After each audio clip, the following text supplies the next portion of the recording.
like 6:02 now. All right. Thank you, everybody, for coming here this evening. We will call the Belvedere City Council Committee of the Whole meeting of March 11th, 2024 to order. If the clerk will help me with the roll call, please. Albertini, Here. Brereton, Here. Flurry, Here. Frank, Here. Freeman. Freeman is absent. Gramkowski, Here. McGee, Here. Mulhall. Mulhall is absent. Snow, Here. Stevens, Here. 8 present. Okay, thank you. I don't think we have anybody registered for public comment this We do evening. not. We do not. No public forum this evening. Reports of officers, boards, and special committees. Item 1, building, planning, zoning, unfinished business. We have none. Item 2 on the agenda, building, planning, zoning, new business. Item A, building department update. Mr. Countryman, good evening. Good evening, Mayor. Thank you. For the month of February, we issued 48 permits for a value of construction just under 1.8 million. 6 of those were commercial, residential were 41, enterprise discount, we had 2 for $327.50, 5 single-family homes, some projects that are being reviewed or under construction. Like I said, 5 single-family homes. Dunkin' Donuts is moving along. Fuel Center is getting ready to get issued an occupancy. MRS, Yukon, the daycare out on Pearl Street, SS Subs, Brewery, and we've been in contact with Lung Fung, the old Lung Fung, I'm sorry, in regards to remodeling that place. And that concludes my report. Okay, if anybody has any questions for Mr. Countryman, the floor is open. And seeing none, thank you, Kip. And we have 2, item B, planning zoning department update. Ms. Delrose, good evening. Evening, thank you. We had 3 cases in February, which the council voted on last week. Tomorrow, I have a public hearing for a Sister Cities mural. Next month, there will be a mural for the Arts Council, and I've also been talking, I could end up getting 5 applications submitted tomorrow, which is the deadline, so we'll see how chaotic the office is and what actually gets submitted. But phone calls, inquiries, emails, they're definitely picking up, which is nice to see. Zoning letters were pretty low. It's 1414 North State Street, which is actually one of the applications I'm expecting to get tomorrow for redevelopment of that site. Historic Preservation did not meet in February due to the weather, but their fundraising book is actually doing really good. They've sold 21 books so far, so I'm very impressed with that. Heritage Days is keeping me busy. Right now, my focus is sponsorships and ordering things. I want to make sure we have the money and the stuff that needs to get ordered so there's time for it to arrive are my priorities, and then I'll start whittling away at the rest of the to-do list. The comp plan, the consultants are still updating it based on the feedback received.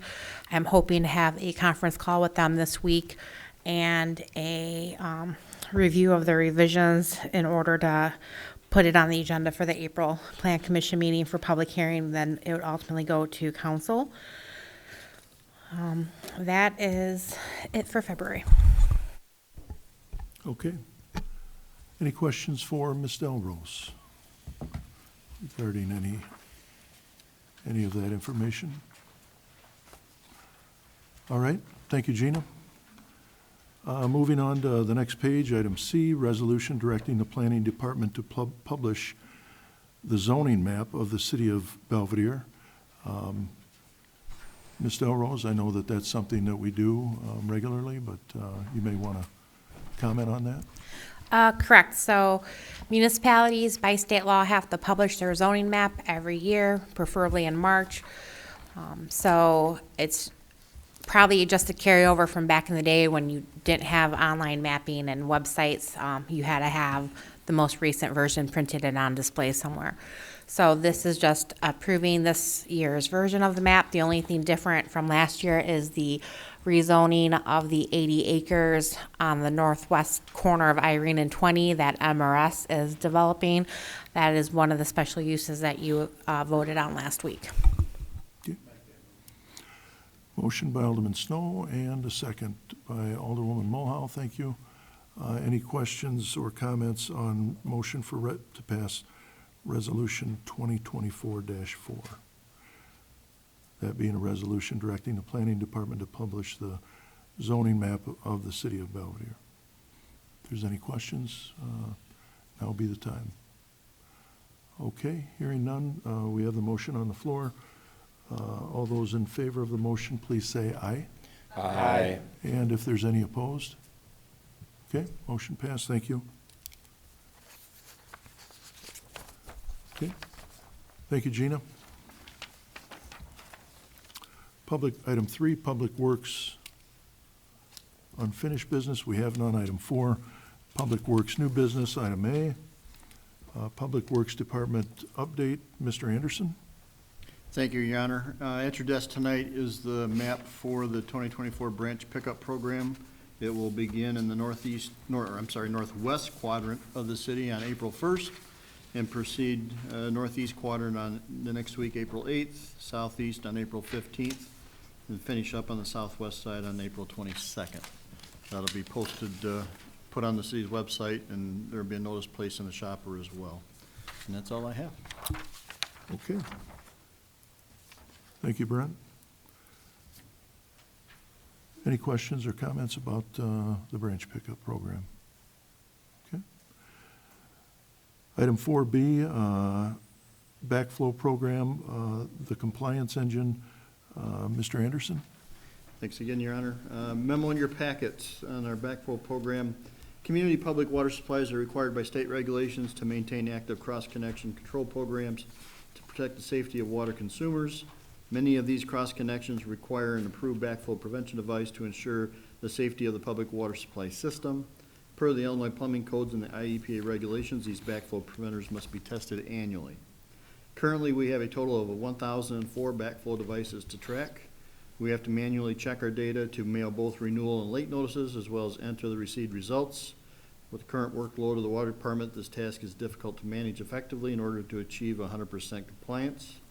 The compliance engine is an internet-based tool to track and drive code compliance in order to provide for a safer community at no cost to the city.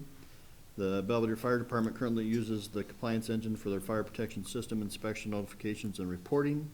They will handle all notifications, follow-ups, customer support to the properties and testers on behalf of the city, as well as store all the data and the analytics. The cost is a $12 fee paid by the tester per backflow device. Enforcement of the code compliance would still fall under the city. And when we have our IEPA inspections, they will basically package up all of those test results and the current status and supply those to us to give to the IEPA. Based on the above information, I would recommend entering into an agreement with the compliance engine by Brycer to manage our backflow program. Okay, thank you for that. If I could get a motion to that effect for discussion on the floor, please. Motion by Alderman Stevens, thank you. And a second, anybody? Second by Alderman McGee, thank you. Any questions for Mr. Anderson or anybody else regarding that? Alderman Snow? So I gather this is mostly for commercial properties that have this backflow devices that need to be tested? It is for commercial, it's also for residential. If you have an irrigation system or sprinkler system, then it's required to have one as well. All new houses in the city, because of our policy of having the sprinkler meter included in the new house construction so that the property owner doesn't pay sewer charges on their outside usage, requires a backflow device. So basically any new house built in the city now requires one, which is why we're up to 1,004 at this time. And this was, we started this program, it was mandated by the EPA, by the state in 1991. Okay. Any other questions regarding the motion on the floor? Okay.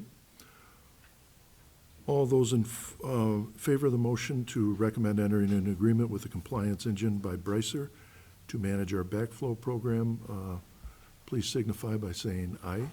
Aye. And if there's any opposed? Okay, motion passed, thank you. And moving on to item C, intersection review at West Perry and Franklin Street. And I know Mr. Anderson has a memo in the packet dated 2/26 of '24 that regarding this intersection review. Mr. Anderson? Thank you, Your Honor. Memo in your packet, we did have a request for a review of this intersection. Currently, Franklin Street yields to traffic on West Perry. Both streets have traffic volumes less than 200 vehicles a day. Police department records indicate 2 accidents at this intersection in the last 5 years. This intersection is a residential neighborhood with typical pedestrian activity. No sight distances limitations were noted. And based on this information and the IDOT's manual and uniform traffic control devices, no changes are needed at this time for this intersection. However, because there's the side streets in this case are yield signs right now, if the council decides to go stop signs, it's not going to make a big difference. Okay.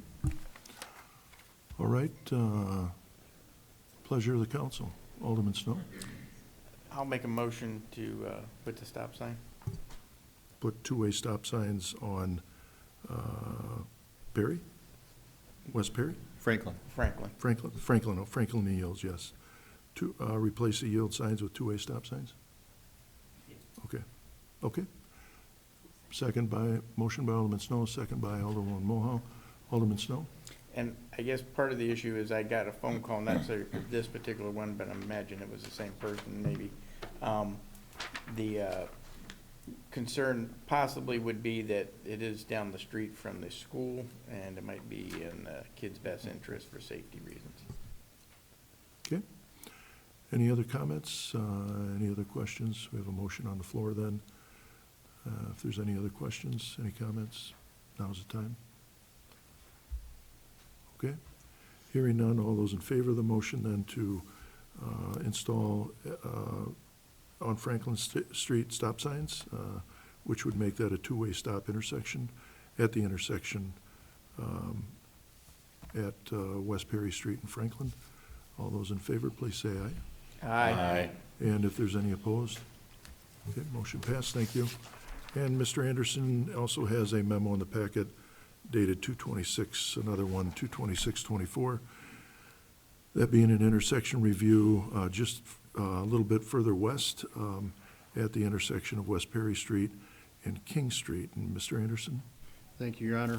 Same parameters as the previous intersection.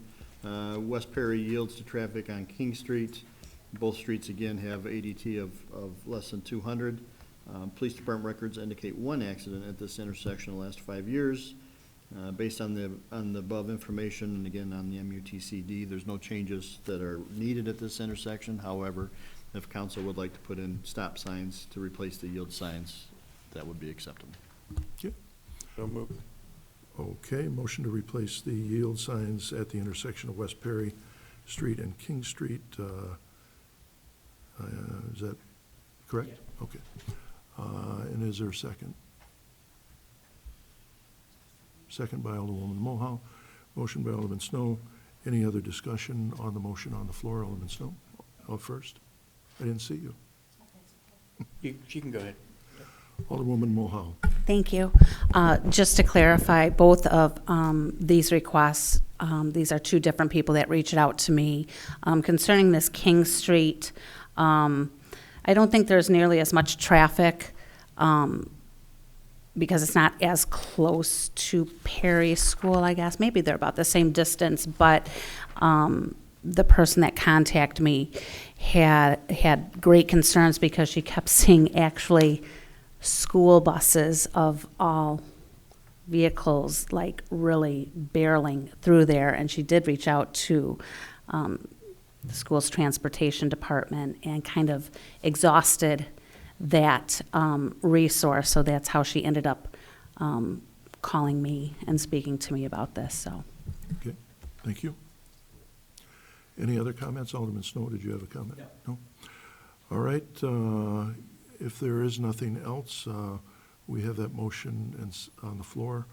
All those in favor, please signify by saying aye. Aye. And if there's any opposed, motion passed, thank you. And we also have item E, under 4, item E, which would be the Irene Road, the vacation of Irene Road.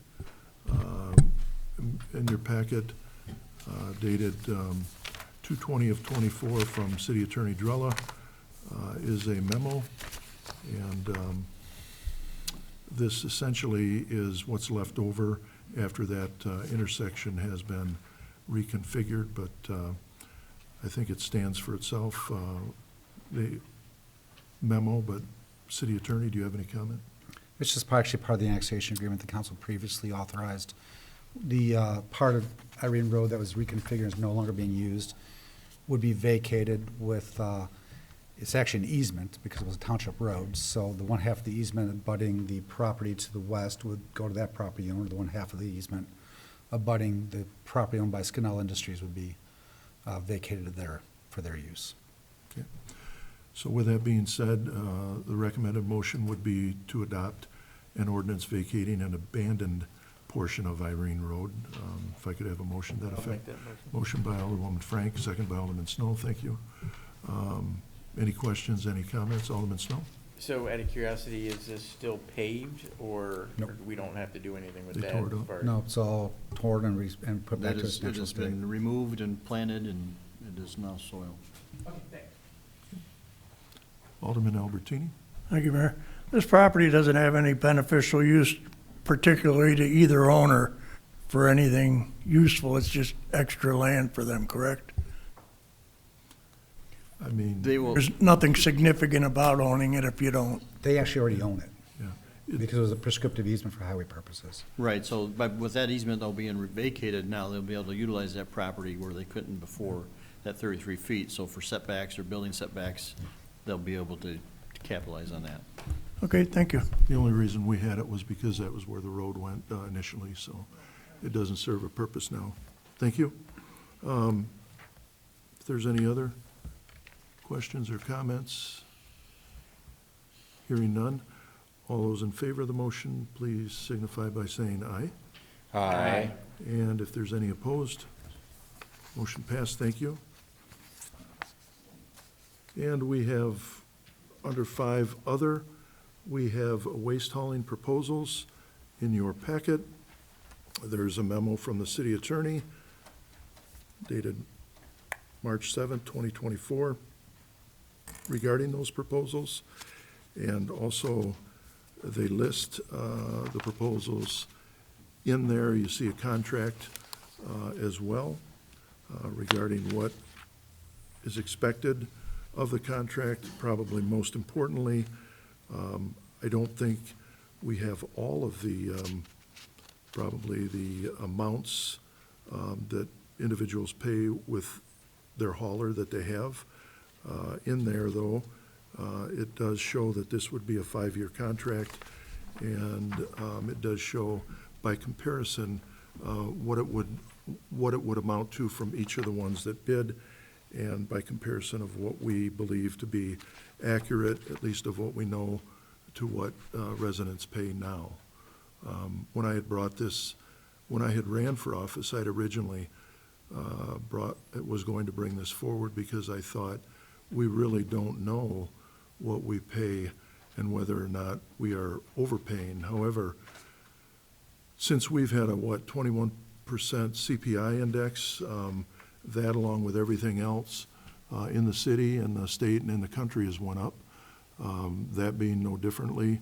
And I thought if there was an opportunity that you could gauge if there was any savings, I certainly have received a lot of phone calls on not only the price of the garbage service, but on many other things, but in particular, the price that they pay for garbage service. I think some other aldermen have also fielded some of those calls, but I thought in order to really judge this for what value it has, we would get to this point. So in your packet, and I will turn it over to City Attorney Drella, in your packet is what these proposals entailed and what they mean that we have them back, and it'll be open for discussion. But City Attorney? and this is where the meeting slows down. So the current system of waste hauling, solid waste hauling, the city of Belvedere, referred to as an open market system. Any waste hauler can come into City Hall, and provided they're eligible, they have licensed trucks and what have you, they can obtain a license or a permit from the city of Belvedere to haul residential solid waste within the city of Belvedere. And I can't remember exactly how many we have. I think it's 4 or 5 different licensed haulers now that haul garbage in the city of Belvedere. Homeowners call their own provider and arrange to have basically a contract to haul their waste. That's the current system, and it is a free market system, and you'd think competition would keep prices down, what have you, but that's the way we've operated for at least 20, 25 years, and I think longer before that. One of the reasons why the city has never gone to a single source provider is to avoid any kind of environmental liability. Although that liability is there, it is fairly slim as just the arranger to have a franchise agreement. So as requested by the council, we did send out a request for proposals to see what kind of savings there might be if we went to a franchise or single source provider system. This would only be for single family and 2-unit residential. It would not cover your larger apartment buildings, it would not cover commercial industrial. So only talking really about single family and what minimal 2-unit we have, townhomes. The proposals were sent to all the existing licensees with the city, and was also published in the paper. To try and create a apples-to-apples scenario, I did grab different agreements from around the region, Cherry Valley's, Poplar Grove's, Rockford's, Loves Park's agreements, and kind of melded them into our own agreement and provided that with proposals as well, so that we knew that they're proposing on essentially the same level of service. We only received 2 proposals back, and they're in that memo. One was from Waste Management, the other one from Rock River. Each of the proposals did come with, and I included both of the proposals in your packets, so you can review them. Each of the proposals do have exceptions to our proposed contract and ask us for changes. I'm not going to go through all of them tonight because we'd be here till midnight, and they really don't affect the bottom line price that much, but they involve things like the level of insurance, what kind of insurance they have to obtain. I had put in there some rather significant penalties. I'll call them liquidated damages if they fail to pick up garbage, if they damage the roads, those kinds of things. And of course, they're taking exception to that. So if the council wishes to go forward with a franchise system, that will be something we'll have to negotiate with the successful proposer. Akin to how we handle when we seek proposals for professional services, we actually don't always know the price of those services because we can't under state law. Once you pick one, we negotiate with them. That's kind of what happened here. The 2 proposals we got back, one from Waste Management, one from Rock River, are as close to apples as you can probably get. They both provide weekly pickup of solid waste. Waste Management proposed bi-weekly picking up of recyclables, where Rock River was proposing weekly. The proposal from Waste Management proposed annual 5% increases in costs, where Rock River proposed a 3.5% annual increase in cost. And Waste Management proposed $31.55 per month as their base fee. I'll explain that in a second. Rock River proposed $25.35 per month as their base fee. The contract does, of course, provide if somebody wants additional garbage cans, additional services, if they have large bulky items that have to get picked up, those are different rates and they're not included in that base fee. But this is just your standard garbage pickup. Both of these proposals include a period of landscape pickup with a heavier load in the fall when everybody's raking their leaves and taking care of their brush. Waste Management did have one proposal that would have been of a lower amount, but reduced some of the services. And I did not include that because it wasn't part of the contract, and I wanted to keep them apples to apples with Rock River. But to get that lower amount, we'd have to get rid of essentially yard waste pickup with Waste Management, and that's not something the council seemed willing to do in the past. By way of an example, I did not receive existing bills from anybody other than Marengo disposal users. Marengo Disposal currently for their base services charges residents $99 per quarter. Rock River, you know, if you extrapolate the math out, comes out to just over $76 per quarter on their proposal.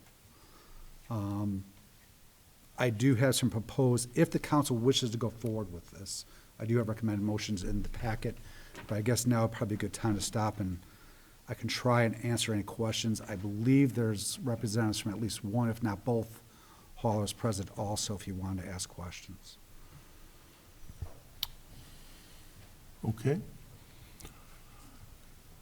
In your packet, obviously, you've had a chance to look at the proposals and how they compare to what we currently have. I think the city attorney, I think it was only fair that we provide an apples and apples snapshot of what we currently have and whether or not we actually would be able to have the same service and be able to diminish the bill that the consumer, our residents, pay.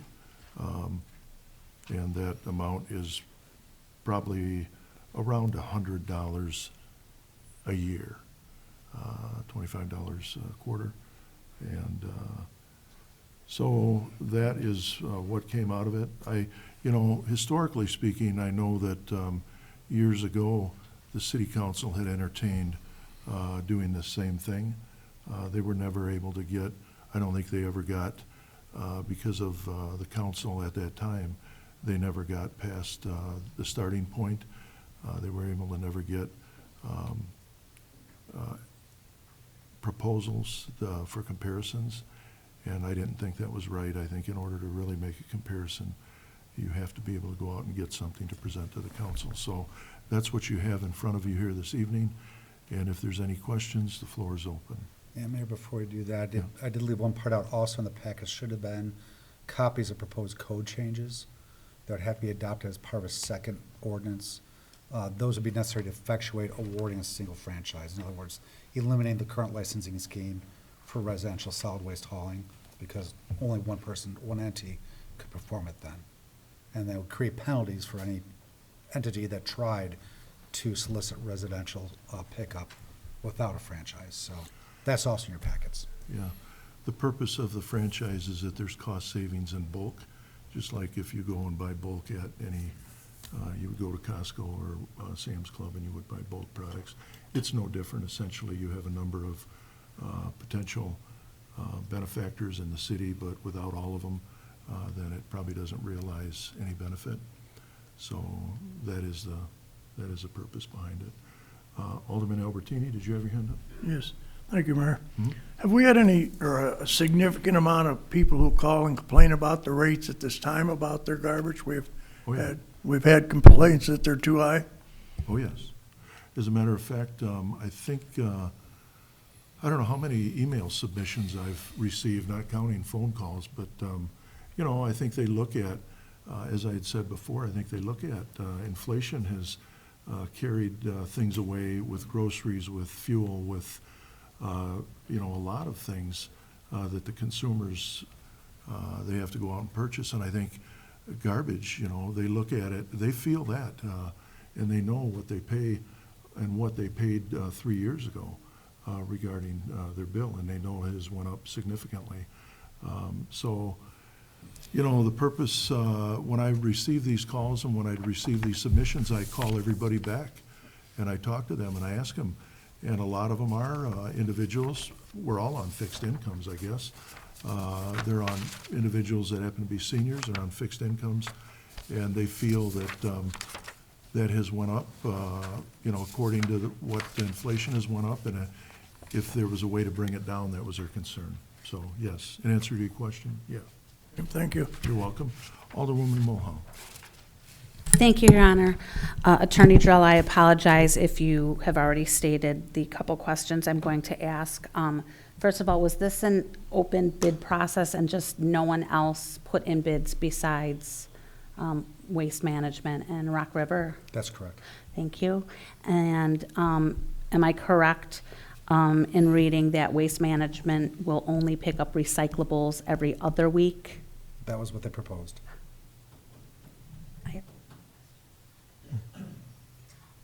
Also, did I read correctly that Rock River Disposal, for their recycling, they accept more plastics, I think 1 through 5 and 7, and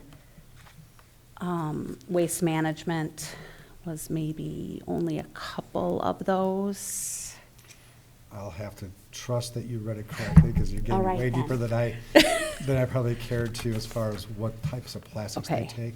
Yeah. But yes, there was a difference in both quantity of recyclables and trash as well, between the two. Thank you. And there was also a difference between, obviously, price and then the annual increase as well. Alderman Fleury? Thank you, Mayor. So appreciate that we went through this process. Like you said, it's been something that we've looked at doing and never got it out the ground. Just to see what it is, because we can't say it's a good idea or a bad idea if we never know what the prices are. But however, now receiving back these bids seems to me, to me, it's not worth locking into one company for roughly, if we went with Rock River for roughly, compared to what I pay now, I know other people pay different, but, it'd be like $7 a month savings, and I don't think that's worth locking into one franchise for 5 years. I like the free market idea where, again, if I choose to cancel my garbage business, I'm not going to put that garbage business out of company, but it makes me feel good as a consumer that I can put my money elsewhere. So I think at this point, I think it was a good idea to get these quotes and to see what it entails, and especially if there are citizens who are concerned with their price they're paying for their garbage, that we did take an effort to try to reduce their costs. But again, in my opinion, saving roughly $7 a month isn't worth locking in with one company that's going to be our company for 5 years. I think we should stick with the free market. But again, appreciate the work. And one additional comment based upon what you said and also what Alderman Mulhall stated, both of the exceptions from both companies does include a provision that says if their costs go up, they can raise our costs. They can pass it through the customer. It's limited to things like increases in their disposal costs at the landfilling site, or changes in the law or regulations that drive up their costs. They can pass that on regardless of what the contract says. Alderman Snow? And I guess I would echo Alderman Fleury's sentiments. I think I appreciate the administration taking a look at it, but I would not be in favor of locking citizens into a one hauler at this point in time.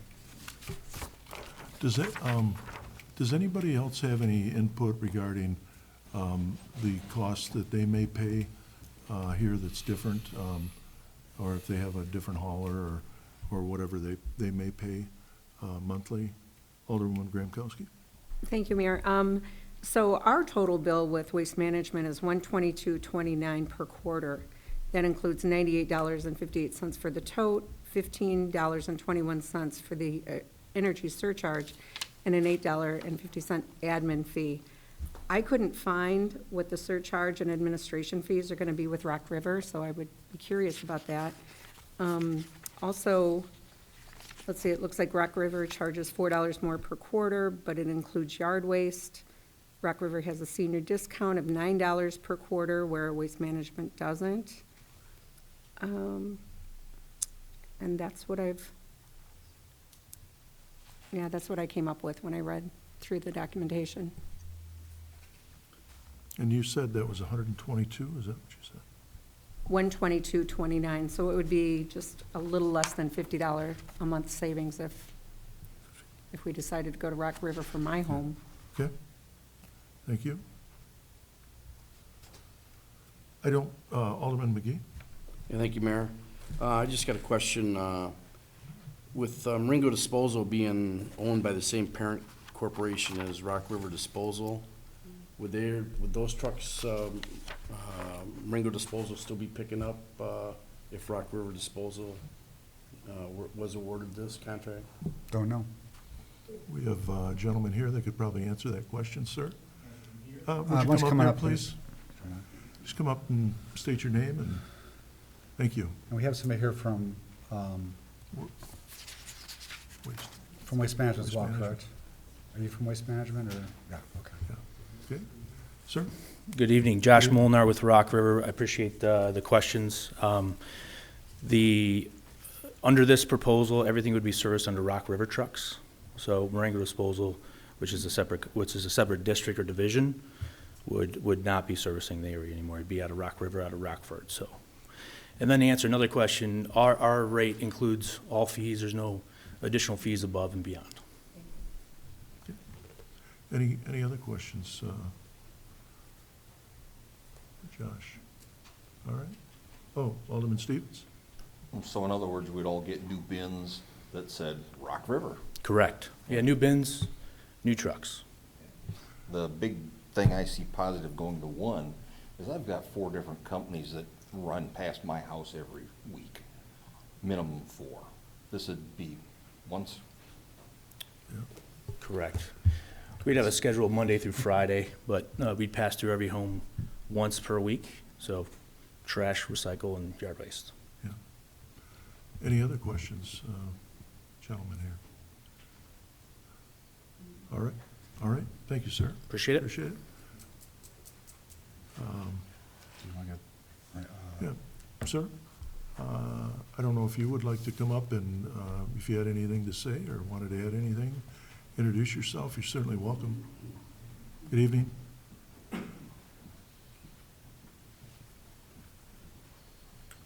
Thank you, Mayor, and thank you for the opportunity tonight. Our trucks would be pulling out of Davis Junction. We have our garage right over there, so it's not too far. As far as the fees, Alderman, when we go to a franchise agreement such as is being proposed, there are no, additional fees like the environmental, things like that. In addition to that, we also include 1 bulk item a week. I don't know if you had mentioned that before or not, so. Other than that, we'd love the opportunity to service you, and if there's any other questions, I'll be happy to answer. Yes, sir. What do you consider a bulk item? Bulk item would be like a chair, table, mattress, those types of things. The occasional sofa.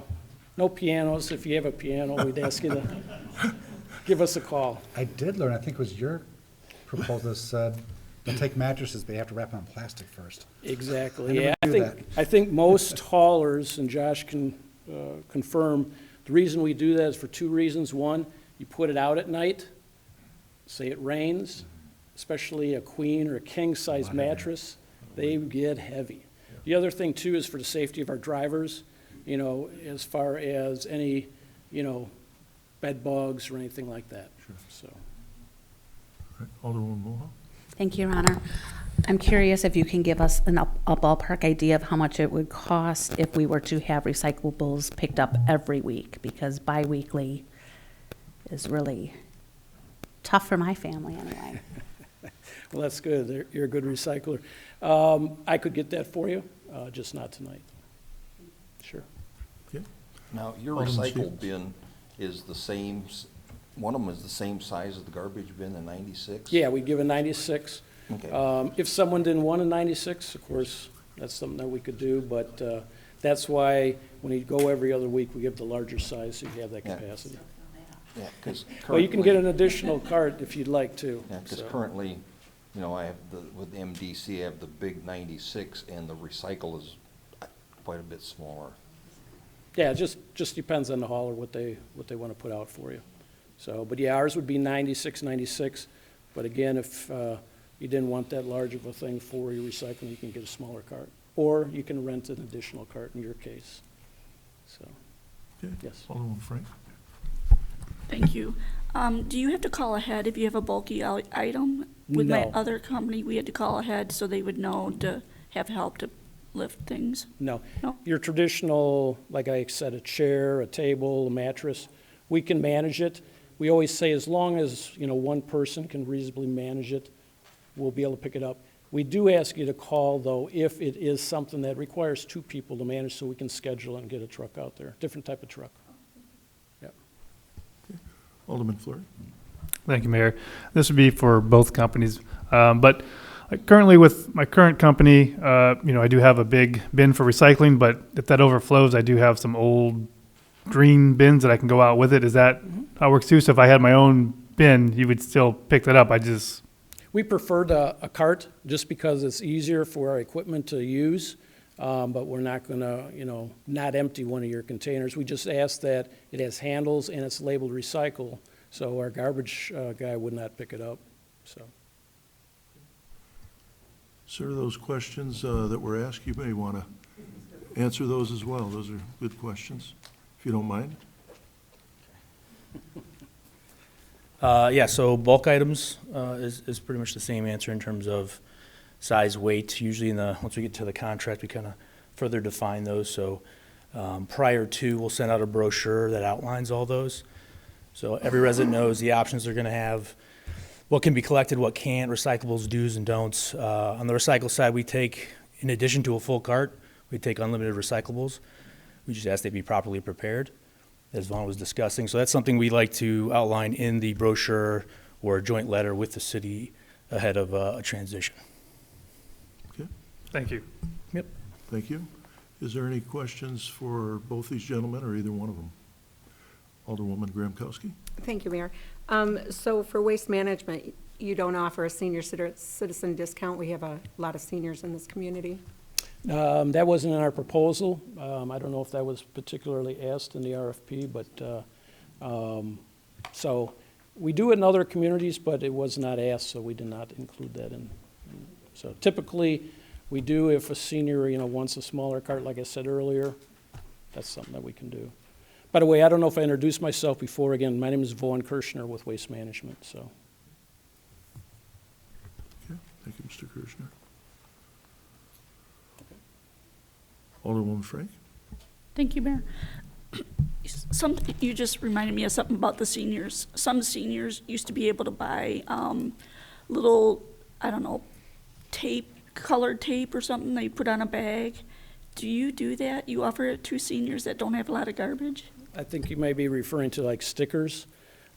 Stickers are something that really is kind of going by the wayside now. That's why you're seeing most communities move towards carts, just for logistic reasons and so forth. There are a few communities still that have it, but not too many anymore. So, you're welcome. Okay, anybody else? Just add to that real quick. It was one of the reasons why we added the senior rate to allow for those with a fixed income. So $25.35 a month is our normal rate. The senior rate would be $22.35. Okay. All right, I did have one question. So with your containers, is there any type of problem if the city would go forward with this, that there would be a delay or a lapse in being able to get individuals the containers? I know that if they can't have the containers, we have an issue with waste or paper that happens to get away. The containers are great. And do you expect any logistics problems with being able to supply the residents, either one of you, with containers in a timely manner? Are those hard to get? Are those, I know there were supply chain issues, I think, in the past, but I don't know if that still holds true. I think you had a May 1st target date, is that correct? I would say as soon as the board would decide this, and hopefully soon, we need to get that. I think I speak for Josh too, but I'll let him, we need to get it to our manufacturer as soon as possible, so. But I would not anticipate an issue. Thank you. Josh? No issue in terms of carts manufacturers. We've kind of got a ghost order in just in case, ready to go with a shorter turnaround. So also, I got it in at the guy over at Marengo, so I think I can negotiate that transition as well. Very good. Touche. All right. Anybody else? I guess. Alderman Snow? So one of the concerns, and I do this, but I notice a lot of my neighbors don't use the containers provided by the trash. They have their own trash cans from years, and they like the smaller size. They don't want to be manipulating the big, heavier containers. Obviously, you guys are geared up for doing the mechanical pickup. Is that correct? So a lot of the savings that you'll see as a part of our proposal here is due to the use of automated equipment. And so the use of those carts is foundational to that. So when our guys have to get out of the cab, the less efficient we are, and usually the higher the prices get. So, yeah, this proposal is based on everyone using carts, so that those efficiencies could shine through in the rates as best as we could. And also, I think it's important to keep in mind that those containers have wheels on them, so they tip pretty easy. And you can put a lot of weight in them, and you can still control them, rather than if you're not using those containers and you're trying to lift them or pull them or push them, what have you. You know, the containers that have wheels on them, both the waste and the recyclables are they're easy to maneuver even when you have a lot of things in them. So I think, with that being said, I think it isn't a big challenge regarding size. If they're not very full, they don't weigh very much anyhow, so that's my experience, so. Alderman Stevens? The only question I got is, you know, if people, I know a couple people that own businesses, so they take their garbage to their business and throw it in. What would happen with those people who, you know, don't have garbage pickup of any kind except their business? You know, it's interesting because obviously the proposals are based upon all residences signing on to it. But I also ran across some commentary, I want to say it was last week after the proposals came in. We can't really force a resident to take the service. If they want to haul their own garbage to a disposal facility, they can. What we can do is not allow any other provider to come in and compete. So if they want to take their garbage to the landfill on their own, they certainly could do that. I imagine there's probably some rules out there about going from site A to site B that's not a designated landfill, but I'm not going to get into that. All right, any other questions? Alderman Albertini? So as I understand him, he is going to allow residents to opt out of this service as a group pickup. No. So they're going to have to regardless.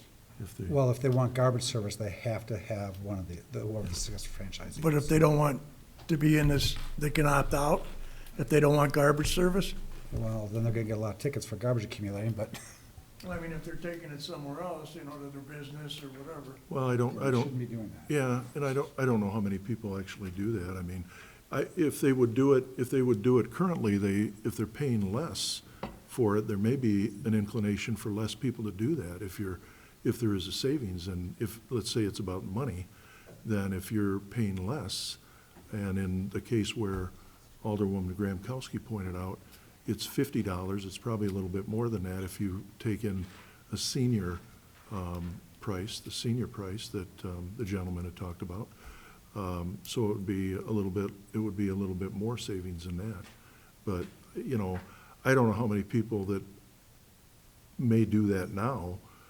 I don't know if I don't think that's predominant of people. I don't believe that because we're changing to another garbage provider that's less money, that would be something that they would choose to do because of this franchise. That wouldn't make sense, as long as they're picking up the garbage as if it were picked up before. Now, if they've never done that, if they've taken it, as Alderman Stevens asked, if they're taking it to landfill or what have you, that's a different story. But if they have garbage service in their company, this franchise agreement would have the city would have one hauler. It would have a cost savings. It would also have a significant savings on our roads.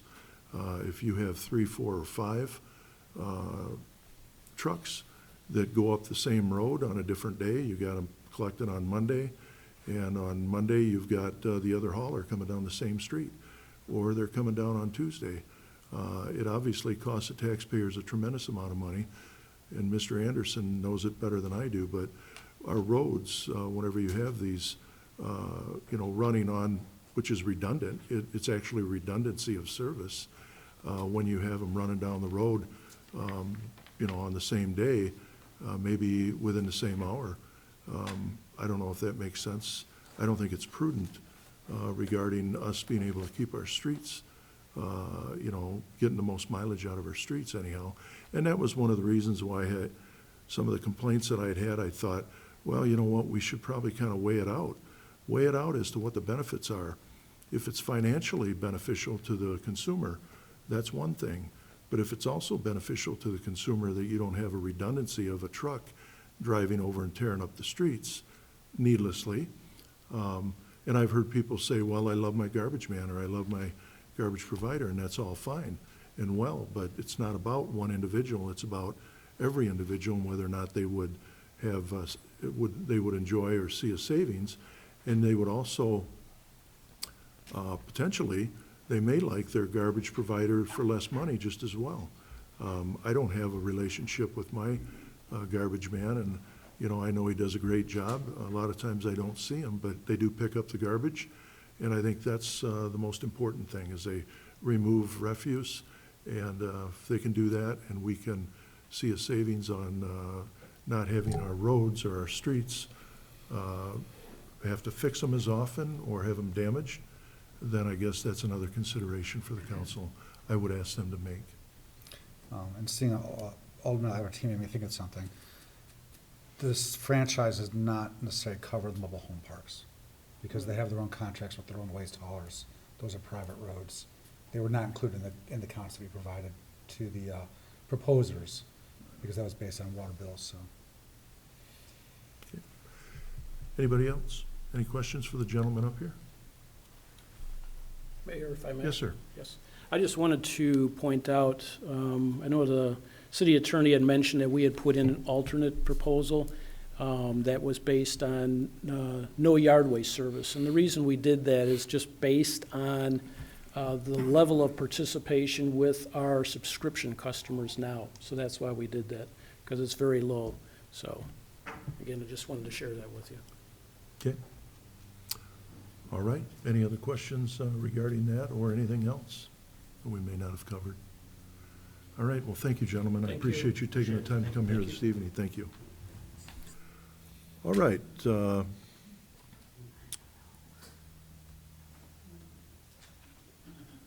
So that's up to the council. I wanted to provide a picture of if we can provide any savings to our residents regarding garbage hauling. It is a 5-year contract. One is a 5% annual increase. The other one is a 3.5%. I believe all the other questions have been answered. I think the savings may result in somewhere between 23, 24, 25, perhaps more than that. If you consider you're a senior citizen, then it would be more than that, or potentially in some cases, and I don't know how predominant that is, perhaps up to $50 or more if if it is a senior citizen and they have service with, who did you say you had service with? Excuse me, Waste Management. So I don't know. It's a pleasure of the council. I did think it was something that we should consider, especially with the amount of truck traffic. If we could take them off the roads and we could offer savings at the same time, it would be lock us into a 5-year agreement. And I think the price of garbage in this community over the last 3 years has went up 40%, I do believe. And so if you're looking at least my bill, I do believe has been over that period of time. So if you're looking at a cost savings, put it into perspective, this would be a 5-year contract, and over the life of the contract, either it'd be 25% or 17.5%, and you would have a savings as well. So, City Attorney, did you have something? I was just going to mention that this morning the mayor asked whether we actually had to take a vote tonight and get some kind of action tonight, and I kind of said, well, I'd prefer that. Yeah. There's nothing to prevent you from postponing this to a future committee meeting, but as they stated, the sooner they know, the better so that they can get their orders in for receptacles and things like that. And there's also a timeline for the clerk's office. Our renewal timeframe for the current system with license going out is May 1 timeframe. Those reminders go out to the providers in April. It's not to say that if you wanted to push it back a couple weeks, you couldn't, you can. If you need time to digest what's been provided to you. Alternatively, if you're ready to move forward, we can do that as well. There were 2 proposed motions in the packet for you to consider if you wanted to go that route. Yes. So whatever the pleasure of the council is, that's what we're here for. There isn't too many chances that we have as a municipality to provide savings whenever we shop for a provider, or in this case, a franchise with a franchise agreement. There isn't too many times that we can actually provide a savings to the residents. Depends on what everybody thinks is significant. Whenever we have our water rates and they raise a little bit, everybody seems to think that's significant. I don't think it's any, I think this is significant or more, that savings. So I had supported bringing this to the council because I wanted to see what the actual savings may be and whether or not it could save on our streets and at the same time give people a little bit of relief where we can. So, Alderman and Albertini. Question, how are we gonna do this, and when are we gonna first decide if we wanna go with a garbage service? And then after that, vote on one or the other, or vote on one and then the other to decide? The motion's The in. motion's in the packet here. There's 2 motions there that the council wants to move forward tonight. If they do want to digest it, as I'd asked the city attorney that question earlier this morning, I'd ask him about the timeline, what his thoughts were. I thought we could wait if you wanted to digest it, bring it back at a committee level. But then again, I don't know if anything would change. I think the questions that have been asked tonight, I hope they've been answered, and I hope that it's pretty transparent about what it would mean to the residents and to the taxpayers. So that was my intent. And essentially, if you wish to go forward, be a motion to award a single source franchise agreement to, insert the name of the entity you want to award it to, with the city attorney to negotiate the final franchise agreement awarded, because obviously, as I said earlier, there's a few tweaks that need to be done, insurance issues, the liquidated damages clauses for various penalties. He mentioned the better definition of bulk waste, things like that would have to be negotiated. Alderman Brereton. Thanks, Mayor. So I appreciate the information as well, but I'd like to just stay as we are for now. Thank you. You'll get a chance to vote on it. Okay. Anybody else? Okay. Alderman Albertini. I'd like to make a motion that we move forward with this, get this decided one way or the other. Would you like to insert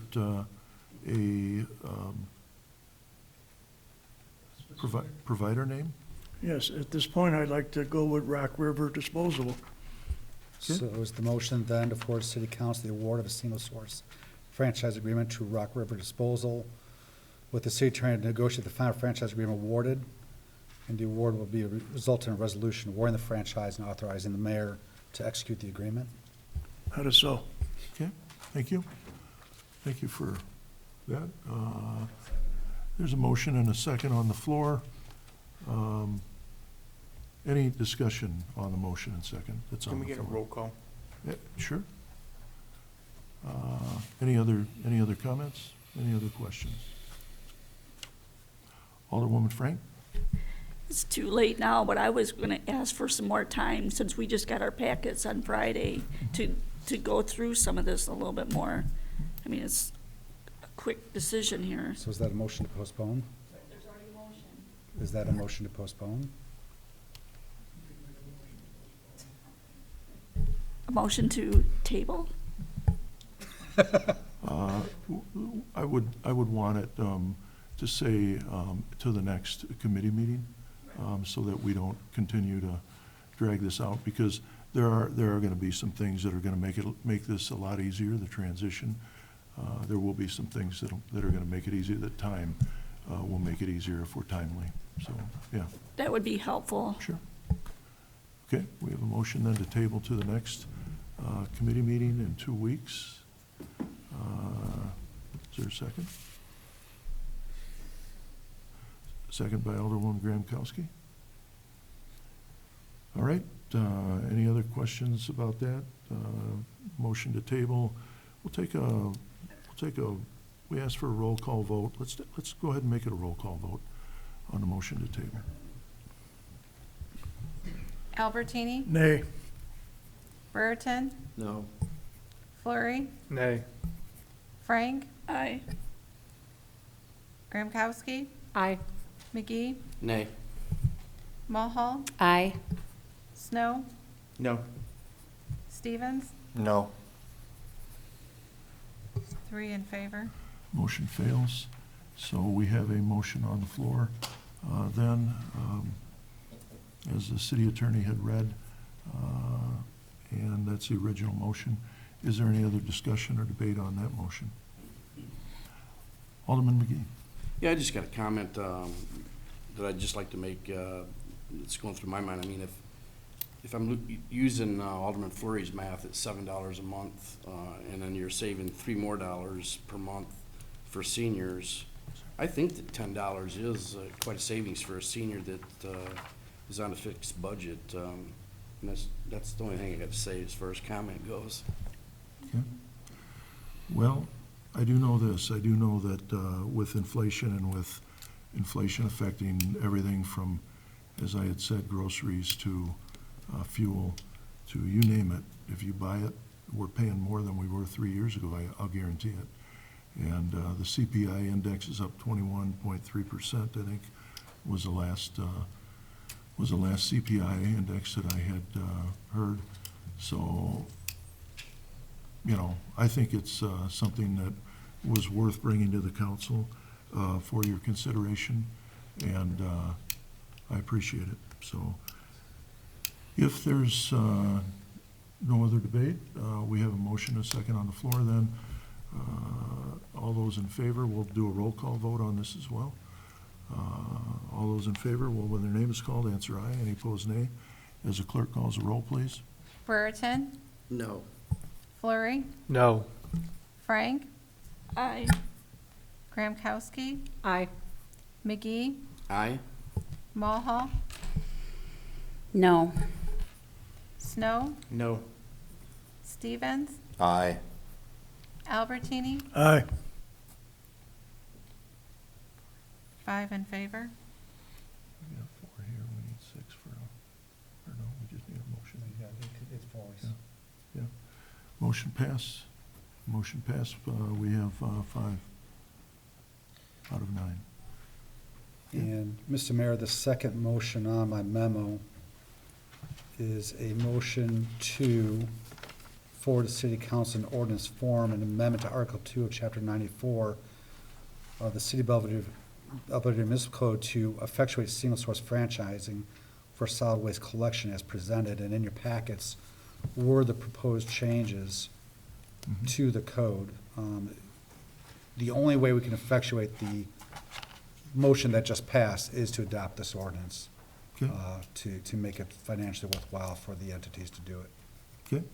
So on the back page of your handout, there's a motion, as the city attorney said, to forward to the city council in ordinance form an amendment to Article 2 of Chapter 94 of the City of Belvedere Municipal Code to effectuate a single-source franchise for solid waste collections as presented.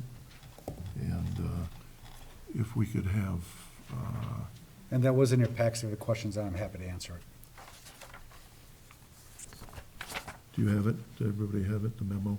And on the back page, it's on the second page, page 2, it would be at the bottom of the last sentence. And attached to it is the actual amendment.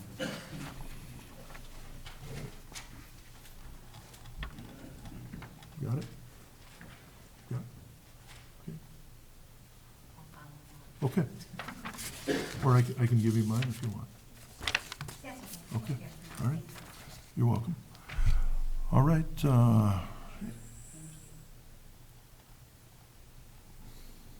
am I at? Motion. Okay, so I need a motion to that effect. They go hand in hand. Motion by Alderman McGee, thank you. And I'll then- second it. And a second by Alderman Stevens, thank you. Any questions, any concerns, any comments on the motion? Okay, hearing none. All those in favor of the motion, we'll do a roll call on it too. We need them, one isn't any good without the other. All those in favor will answer aye. Any opposed, nay, as the clerk calls the roll, please. Flurry, No. Frank, Aye. Gramkowski, Aye. McGee, Aye. Mulhall, Aye. Snow, No. Stevens, Aye. Albertini, Aye. Brereton, No. 6 in favor. Okay, motion passed. So this will come back. In resolution form on the agreement and in ordinance form for the amendments, and then if you can give me a call tomorrow or Wednesday, we can start hashing it out. Okay, Question for you. yes. Are we Alderman gonna Snow. wanna waive the 2-week layover in order to expedite things if this is moving forward? That all depends on how fast we can finish up the agreement. Yeah. Just tossing it out there, you might wanna. Sure. Yeah, if, we'll cross that bridge as we get a little closer. Let's see how it goes. I don't know, I don't think, myself, I don't think that'll be necessary. I think we'll, if we stay on the timeline, come back, I think it'll be okay. But we'll see. Okay? All right, thank you, everybody, and I do want to say seriously that I think Alderman McGee's point is pretty pragmatic. I think that, you know, sometimes, myself included, I guess, I don't feel maybe what some of the individuals that are on a tighter income. Everybody has a fixed income, but some people have a lot tighter income. We want our garbage, we want people to be able to afford, we want it picked up for one thing. We don't want it on the streets, and we don't want it in the streets. We want people to be able to have a company that they can have a hauler or a service that they can provide, that is cheaper. If we can do better and we can provide a cost savings, why not? That was my point in bringing it to the council. So I appreciate your time, and we'll go forward, and thank you. Item B, accept grant awards. In your memo, in your packet is a memo from Ms. Hanson, and that's dated February 28th. And she will go over some of the grants that we have been awarded with the city and where they stand. And so, Ms. Hanson? Thank you, Mayor Morris. As you're aware, the City of Belvedere applied for and has now been awarded the following grants. First one is $1 million for the following projects. Rehabilitation and expansion of Municipal Parking Lot 7 for $601,883. Radios for the Police Department for $367,717. And concrete barricades for the use by the street department to ensure crowd safety and security during downtown events for $30,400. Funds for this grant were allocated to the city through Senator Stottlemyre. The city also received grant funding through Region 1 towards the Parking Lot 7 project. This grant does not require any matching funds from the city. And I recommend a motion to accept grant funds from the Illinois Department of Commerce and Economic Opportunity, bless you, in the amount of $1 million for work related to the rehabilitation and expansion of Municipal Parking Lot 7, radios for the police department, and concrete barricades for use by the street department, and to authorize the mayor and finance director to execute any documentation necessary to facilitate the receipt of grant funds. Okay. I'd make that motion, please. Motion by Alderman Stevens, and is there a second? Anybody? Second by Alderwoman Mohau, thank you. Thank you, Alderman Stevens. Any questions regarding the money, the grant money? I know we had talked about what we could use that for, and I'm certainly, we've certainly been able to get investment on the state level, at least we've been able to get it recently, that quite frankly I've never seen before on any level in the city. So the $1 million, as Ms. Hanson said, goes towards the municipal parking lot 7, the rehab, the radios with the police department, which I know is very much needed. The concrete barriers, I wanted to have the concrete barriers whenever they had the incident. They had the catastrophe, I guess, up in, it was in Wisconsin, where the gentleman ran through the barricades and he essentially murdered a group of senior citizens, women. That was at Christmas time, and he had access to the parade route, and I thought public safety should be a priority. That was horrible. That was horrible what transpired there, and I thought if we could do any better and we could get some help to do it, then I thought that was worthwhile. And Senator Stottlemyre did come through with this grant, and that is exactly what the items this will be used for. So it helps our downtown, it helps our police, public safety, our police department, and it also helps our public safety whenever we hold events.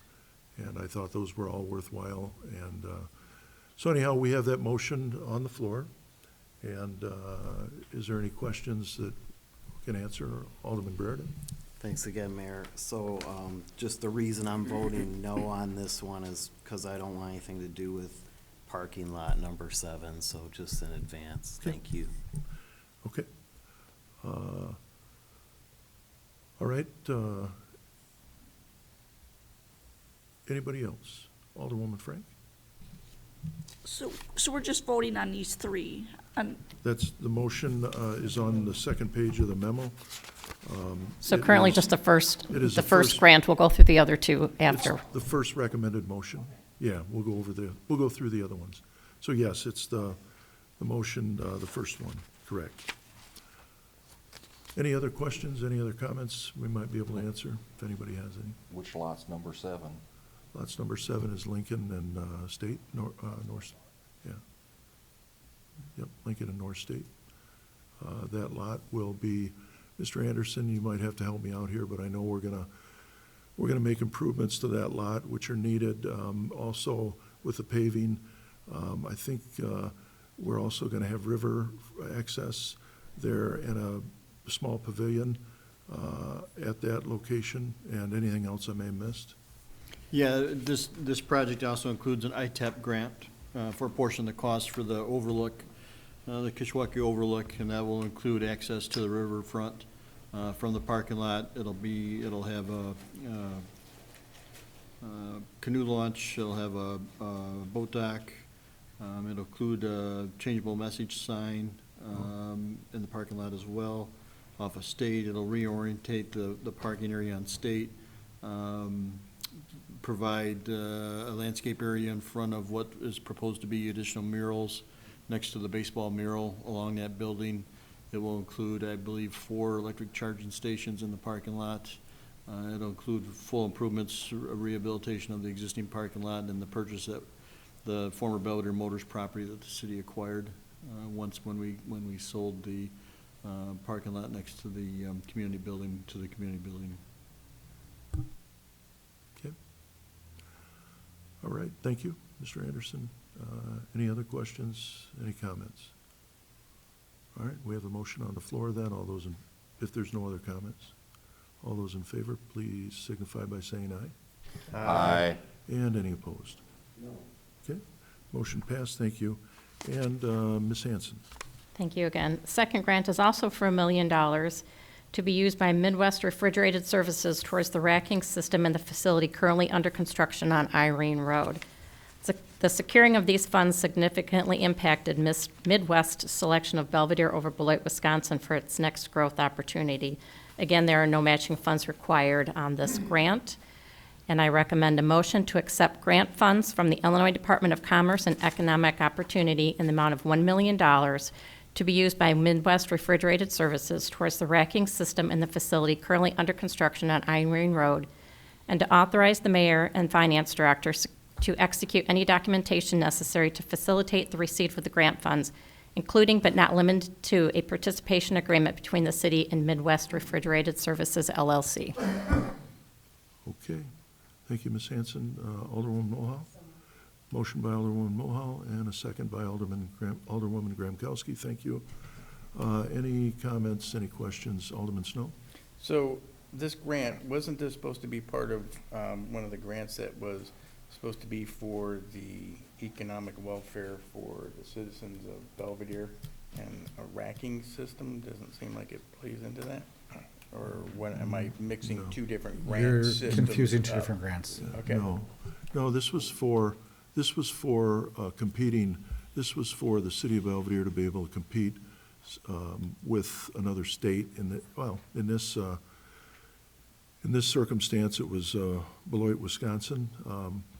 And in order for, Midwest Refrigerated Services already has a facility here. They already have a facility off of Newburgh Road. And so it's essentially kind of like what General Mills did. It's another expansion of the first of hopefully 3 additional ones. This will be a 200, is it 250,000 or 200,000? I think it's 250,000, which 3 other additional ones of 750,000 would make it a 1 million square foot project, very similar in size with General Mills, with the General Mills facility that they built. So it's rather significant. It sits on the 85 acres. We were able to, and Ms. Hanson worked very hard on with the state, believe me. Sometimes I thought it was maybe a riddle that you couldn't solve, but, and it got to be that way more and more as we got closer to the deadline to meet MRS's deadline with their customer, the one that they said, yeah, we're going to be able to take your product and we're going to have a facility to put your product in, but we need to have an agreement with you, and if not, we're going somewhere else. And essentially that's what happened, but we had provided them with everything they needed, and unfortunately at the 11th hour, they tried to change the rules on us, and there was people down in Springfield that felt otherwise, that they understood what was going on, and so we were able to get this grant and keep this project here. Now, this project will be somewhere around, I think, 40 to 50 jobs, what it will bring initially, but as the other projects, as they grow out there and the other expansion projects take place, it will be more than that. So they're good paying jobs. It's hard to compete in the state of Illinois. The state of Illinois, I would say you're seeing a lot of businesses leave. We had an opportunity to keep one here, and we got some good help to do it. The governor had actually helped with that. He had made that possible, and we'd rather have it than not. So that's the $1 million. That's the $1 million grant. It was specifically written for equipment at Midwest Refrigerated Services for their equipment that they would have, and it made it certainly more enviable and appealing for them to come here. And without it, we would have not been able to have them. So that's the rest of the story. Alderman Albertini, excuse me. Thank you, Mayor. Okay, just to go back in time, September 11, 2023, we were talking about, and we made a motion and approved a grant for $1 million for Midwest Refrigeration so we could compete with them and have them come here. But at the time, it was stated that it was for water, sewer, and roads. So has this just got swapped out because it didn't match and we had to go with the shelving? And if so, Midwest Refrigeration will still be on the hook for water, sewer, and roads instead then? Well, I will go ahead, Mr. Anderson, then I'll fill in, I'll add some to that, I'm sure. The original discussion was, yes, to have that as the public utilities portion or utility portion, and CDBG funds through DCEO has a couple different categories, one being public facilities. And that was one that was originally entertained to be able to utilize these funds for. But as we got into the process, we were advised that it was a lot longer process, a lot more environmental, a lot more hoops we had to jump through in order to get there. Their other option available to us in this case was EDP, Economic Development Program, where the state would step in, and if it could be shown that there was an advantage to move to another state versus Illinois, they would introduce CDBG DCO funds into the project to offset that advantage to make them to come here. And that's the method we ultimately ended up choosing to use because of the time frame and everything that was told to us, advised to us as far as the process would be a lot quicker, more streamlined, be able to better match the refrigerated services time restriction that they had with their current client. So that's why the change was made. Okay, my other question then I guess is, and this is fine, I appreciate the fact that they're getting $1 million to move forward and they are gonna facilitate here.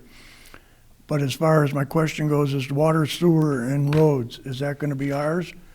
Or is that gonna be Midwest Refrigeration and we just swapped what the grant was for? No, the water aspect, most of the water requirements and the road requirements were done as part of the Irene Road relocation project. So through General Mills and through Midwest Refrigerating, they both got the benefit of those grant funds that the city received to accomplish that work. As far as the water main on extension, yes, they have to pay their fair share on the water main or recapture, which council has recently approved. So a portion of that cost will go back to Skinnell, who was the General Mills property development. They will be required to do a westerly extension on the water main, which is being proposed to go because of distance limitation restrictions we have along US Route 20. That extension to the west will go along railroad right-of-way along the north of the property as opposed to the south of the property. So all of the subdivision requirements as far as utility extensions and so forth will be met. Okay, so there'll be no cost to the city. Thank you very much. Yeah, and the equipment grant was something that they advised us to do after they realized that we were under time frame. We'd started in August with that, and their advice was go ahead and do an equipment grant because then you don't have the environmentals that would go with a building or land or what have you, and you won't have those hoops to jump through, and they would be able to expedite it. As it turned out, we ran into a little bit of I guess that wasn't actually the way that they were trying to explain it at the very 11th hour, but in fact, with Governor Pritzker's assistance, he wanted this project here as much as we did. So it's equipment. It was equipment, yeah. No, thank you. I appreciate it, and I appreciate the fact that Midwest Refrigeration is coming here and bringing these jobs to the city of Belvedere. So do I. Yep. Thank you, Mayor. Thank you. Anybody else? Any other questions? We have a motion? Yeah, we do. Okay, we have a motion on the floor then. If there's no other discussion, all those in favor of the motion, please signify by saying aye. Aye. Aye. And any opposed, nay? Okay, motion passed. Thank you. And Ms. Hanson. For the last grant, the Belvedere Police Department has applied for and has been awarded an Officer Recruitment and Retention Grant through the Illinois Law Enforcement Training and Standards Board in the amount of $283,350. Funds will be allocated as follows: $15,500 for gym equipment, $48,770 for virtual training equipment, $14,080 for wellness checks for officers, and $205,000 for stipends for officers. This is a 2-year grant, so as far as the stipends, it's actually broken up between 2 years, so each officer would be receiving a $2,500 stipend one next fiscal year and then the following. As with the others, this grant does not require matching funds from the city, and I recommend a motion to accept grant funds from the Illinois Law Enforcement Training and Standards Board in the amount of $283,350 to be used for gym equipment, virtual training equipment, wellness checks for officers, and stipends for officers, and to authorize the mayor and finance director to execute any documentation necessary to facilitate the receipt of grant funds. Motion by Alderman Flurry, second by Alderwoman Graham-Kowski. Questions? Alderman Albertini? Thank you, Mayor. I just have one question because I don't understand the word. What is stipends for officers? Stipends. Stipends? The stipends would be a payment that is provided to the officers. I got it. Thank you. Okay. Any other questions? Any other comments?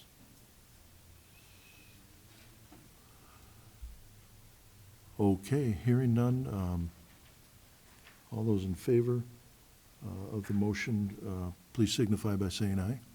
Aye. And any opposed? Okay, motion passed. Thank you. And moving to item C, can we take just a 5-minute recess here?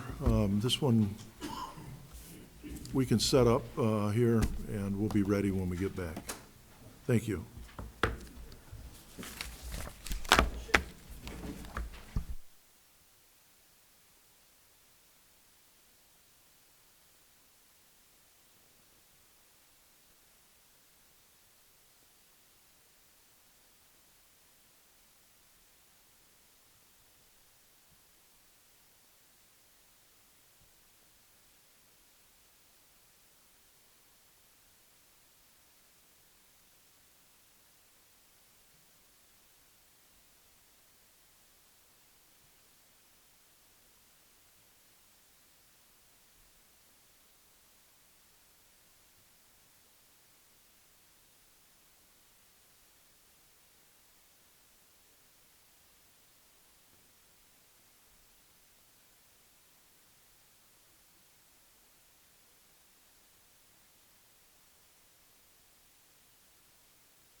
pizza.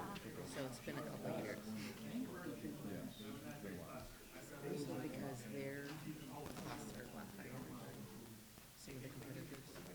No, because of professional services, so you don't bid price of service. Ready? Yes. Yeah, I'm ready. Just, I'm gonna meet with them tonight. I'm wondering where they're at.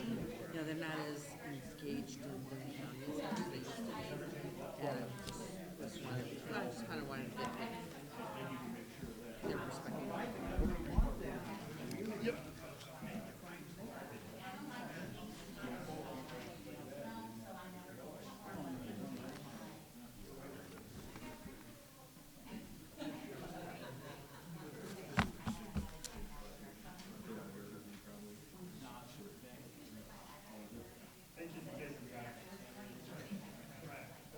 I like to clarify things when I can.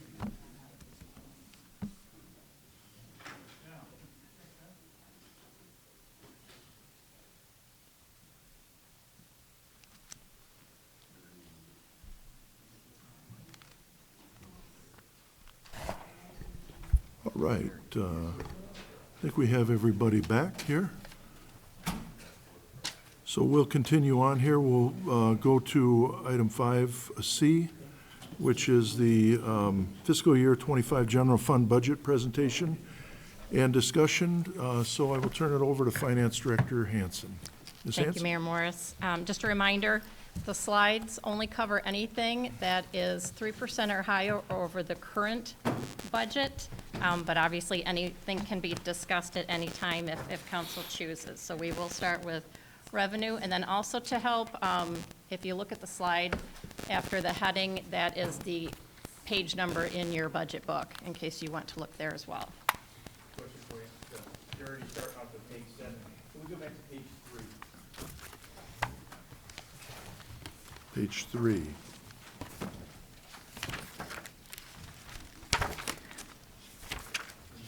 That's a hotel motel tax? Yeah. Mhm.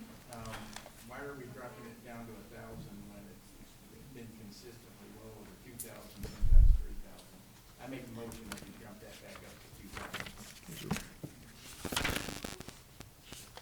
It's actually just based on, so for a lot of these, and you'll see kind of a consistency as we go through, we're taking the first 8 months of the year and carrying it out to the rest of the year and basing the estimates off of what we're seeing currently. It's just income. Yeah. It's income, it's not we're budgeting for. Yeah. Yeah. What we can only budget what we get. Right, and consistently, it's well over 2,000, generally speaking.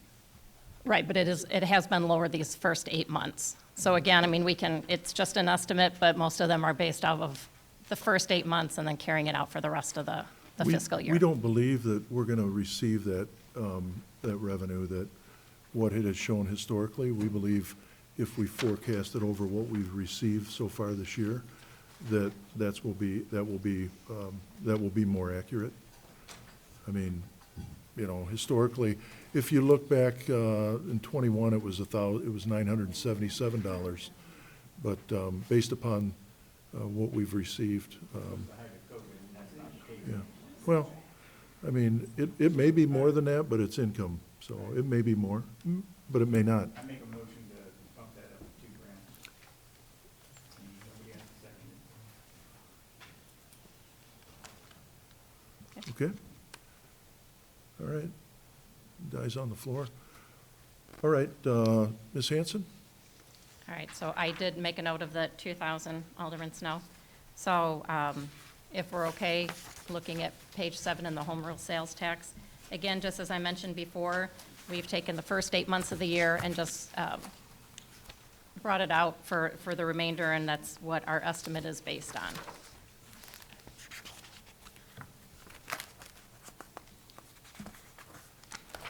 Page 8 is the municipal sales tax.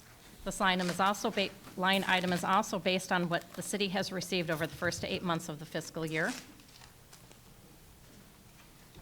And for each one, I'll just pause, and if there aren't any questions, I'm going to assume that what we have is okay and move forward. So I'll just pause after each one for questions or comments.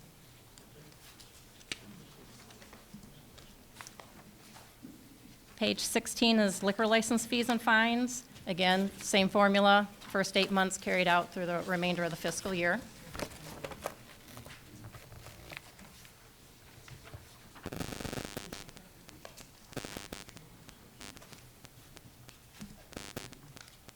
Page 17, amusement machines or gaming machines. The assumption is all 50 permits will be issued with the maximum machines available.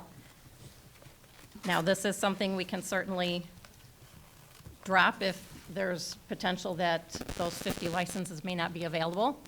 I know that's something council talked about, I believe it was last week, maybe reducing that number. So this can certainly be reduced if that may be the direction council goes.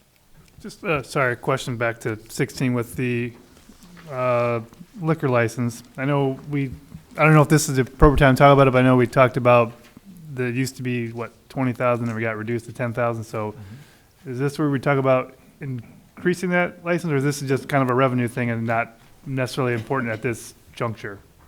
That would require a separate ordinance to effectuate that, so it would not be part of the budget.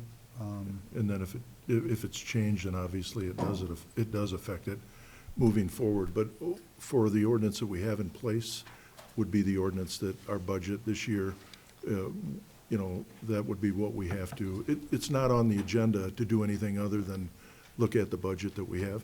If the city council chooses to raise the liquor license fee, they can do that at a future date. Right, but because we're looking at this, the projected revenue is not as important as our projected expenses. That's something that, because revenue obviously it's going to change. That's just an idea, but the bigger deals is if we change it like in expenses, that would be a bigger deal. But if we do this could wait till longer. It doesn't have to necessarily be in for the budget year.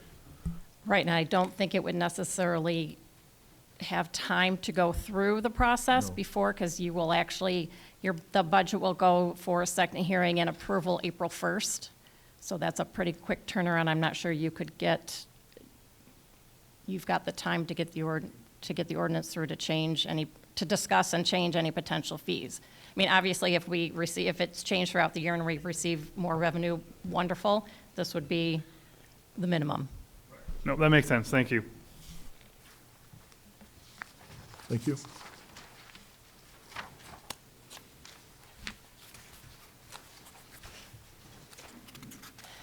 Next one is tipping fees on page 27.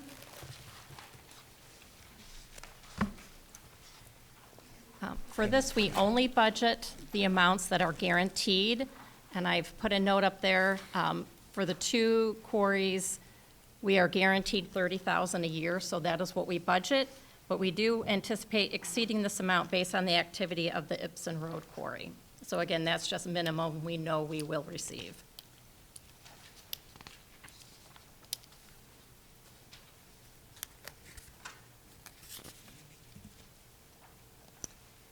Page 28 is fuel charges. This is fuel purchased by Boone County Council on Aging, Water, Sewer, et cetera. So obviously, due to increased fuel prices, and again, this is same formula, what we've received for the first 8 months carried out through the end of the fiscal year.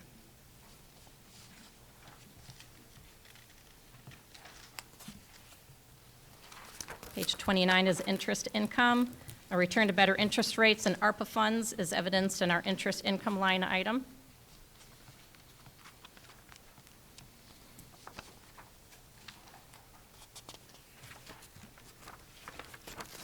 Page 32, property taxes. This is for police pension.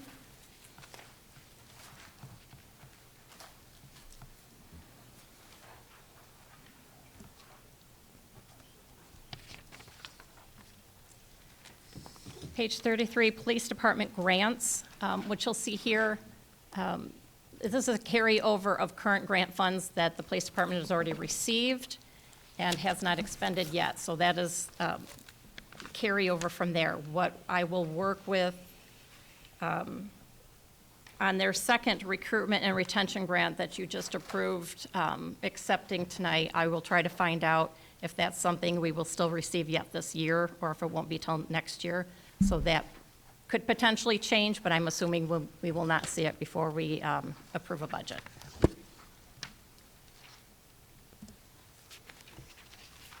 Page 34 is police court fines, includes DUI fund, police vehicle fund, FTA warrant fees, arrest agency fees, highway hireback fund, and drug enforcement, again, based on what we've received for the first 8 months of this fiscal year.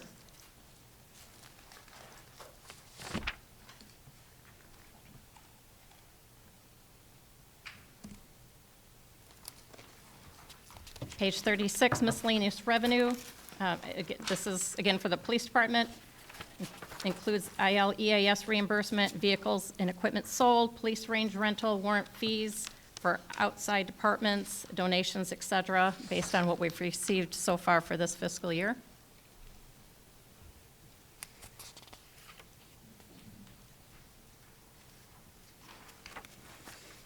COSAP reimbursement. This is reimbursement from the Boone County Health Department for the COSAP officer. The city receives 100% of the salary and benefits of this individual.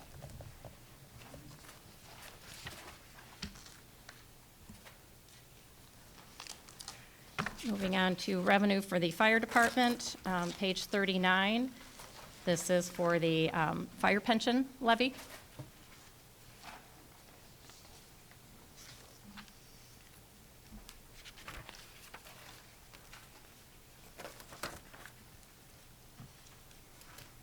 Page 40, fire department grants. This is carrying over for the Starcom radios that Chief Shadle mentioned last week. If we are able to order them and pay for them yet this fiscal year, then we will not need to carry these funds over. But assuming that doesn't happen, we did include it in next year's budget.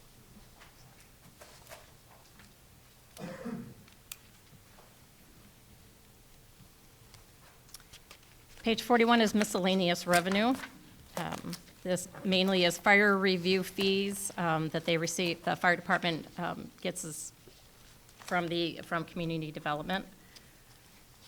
Again, based on first 8 months of this fiscal year.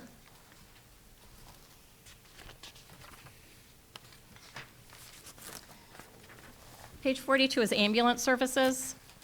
Based on recent discussions with and information from our billing company, this line item will be adjusted upward to $800,000, which should be a solid but conservative estimate of revenues for next fiscal year.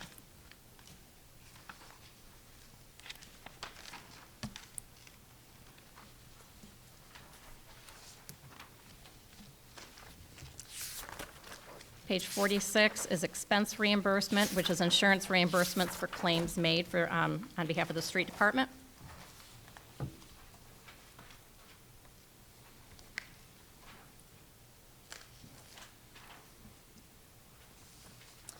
That is it for revenue. If there's any other line items council wish to discuss specifically that weren't included in the slides, otherwise we'll move on to expenses.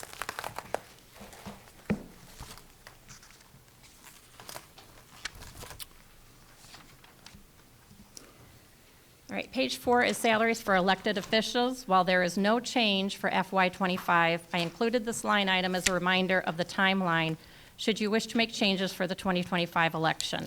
If any changes are made, they will not impact this budget. It won't be impacted until the next fiscal year budget. So again, just a reminder if that, because that is something council has discussed in the past, so just a reminder if that's something you want to discuss going forward.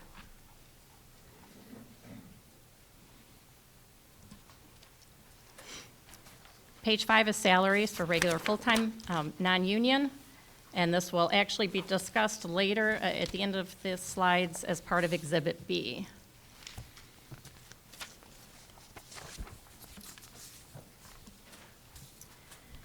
Page 6 is group health insurance, includes administration, retirees, city's deductible, and retirees claims, library employees, and envision costs for administration of the plan, etc.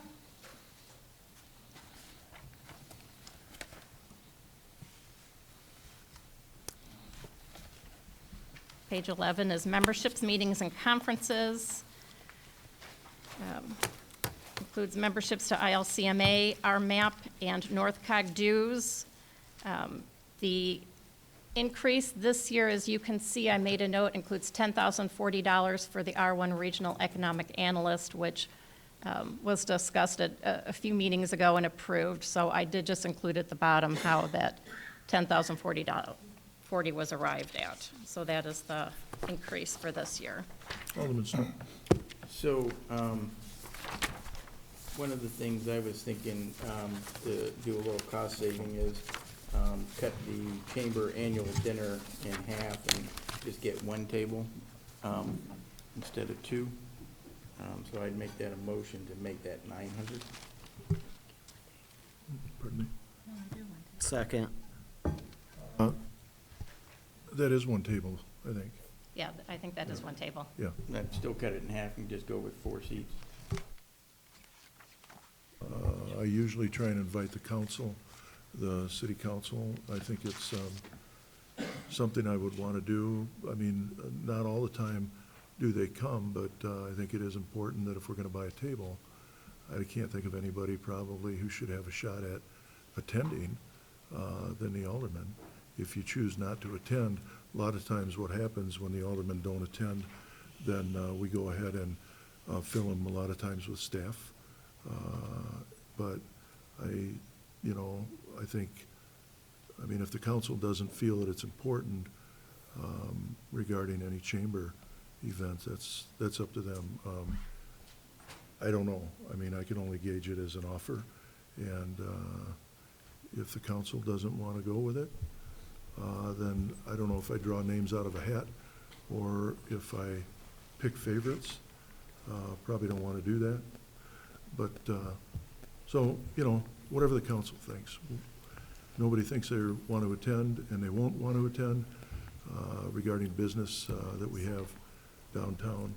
That's up to them. Alderman Albertini. Okay, so this is for a seat of 8, correct? This 1,800? Correct. This, Okay. And traditionally, I mean, I'm sure we know from the past, being I've never gone, has there been enough aldermen or any aldermen that have actually taken and gone to this? yeah, there's been council members that have gone, I think. It's my understanding, yeah. I mean, that's, I guess, the purpose of offering it to them. If the council isn't interested in going, then certainly, that's up to you. But I don't want anybody to say that they didn't have their finger on the pulse of what we were doing with the business community because I didn't give them a chance to come. And I think that's the important thing. You can participate if you choose to. If you choose not to, you don't have to come. But I have always tried to make sure that we, as a city, we have a good comprehension of what we're doing with businesses. And if nobody is interested in that, then get rid of it. I look at it this way, if you're gonna cut any of it, either all or nothing, I mean, you're gonna only leave 4 seats. I mean, I don't see that prudent, either leave the 8 or Just alleviate them all. Just as a reminder, I don't go to IML. We spent thousands of dollars going to IML in the past, and I don't go to IML. I don't send anybody to IML. In the past, the aldermen have all went to IML. They've went down there, and it's cost the city thousands. I've always felt that any business that I have to do with IML, I can either pick up the phone or drop an email, and I do.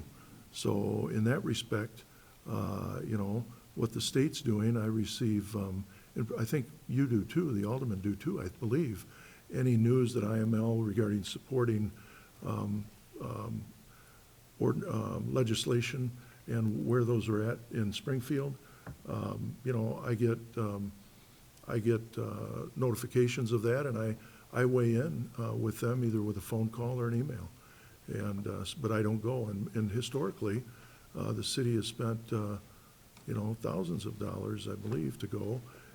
I know that for a fact because to go down to the Hilton's about $250 a night, and I just don't see that that's prudent, and I don't think that is necessary. What I'm talking about, I guess, is more, local, and whether or not the council wants to know, have their finger on the pulse regarding the economic downtown, with events that we have, and that's up to the council.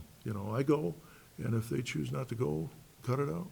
That's fine. This municipal league meetings you're talking is the 3,600 total on this page.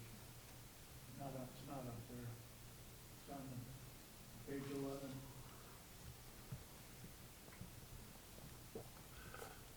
we're kind of jumping around here, but, no, that's not for, that's for, Municipal League meetings? Is that what you're speaking about, sending people to?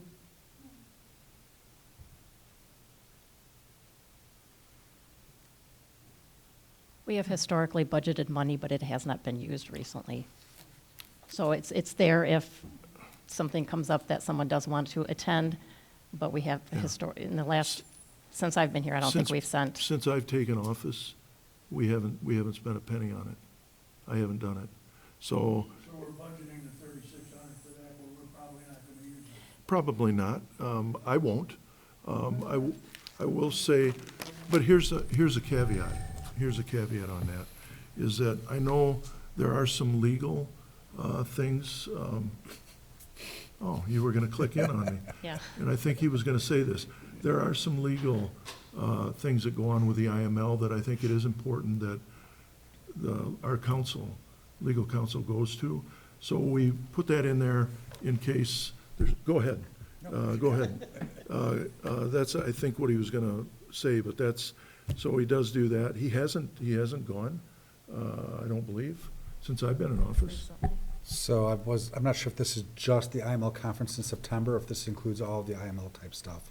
It includes everything, so, yeah, So what you yeah, I actually just got did. back from one last week. Yeah, you'll where actually see I that go in down your. to Bloomington for a seminar for the attorneys groups in the IML, and it's a training session. They also have one for a full day on Thursday in September. That one I have not gone to in the last 3 or 4 years, but historically I did. And I just don't like driving down to the Loop too much, so I haven't gone recently. But yeah, so that does cover a lot of the trainings that I'm required to attend to be your city attorney. Yep. I think we are now. Thank you. Okay, I'd like to get back to Dan's proposal. How do you want to word this? How do you want it? 900. Pardon me? Cut it from 1,800 to 900. Okay. Okay, we have a motion on the floor then to reduce that line item. So it'd be the Belvedere Chamber Annual Dinner from 1,800 to 900. Yes. Okay. All right, we have a motion on the floor. Can we have a second? Do we have a second? Anybody? Second by Alderman Burden, motion by Alderman Snow, second by Alderman Burden. All those in favor? Please say, please say. I'm sorry. Yeah. Thank you. I just wanted to comment.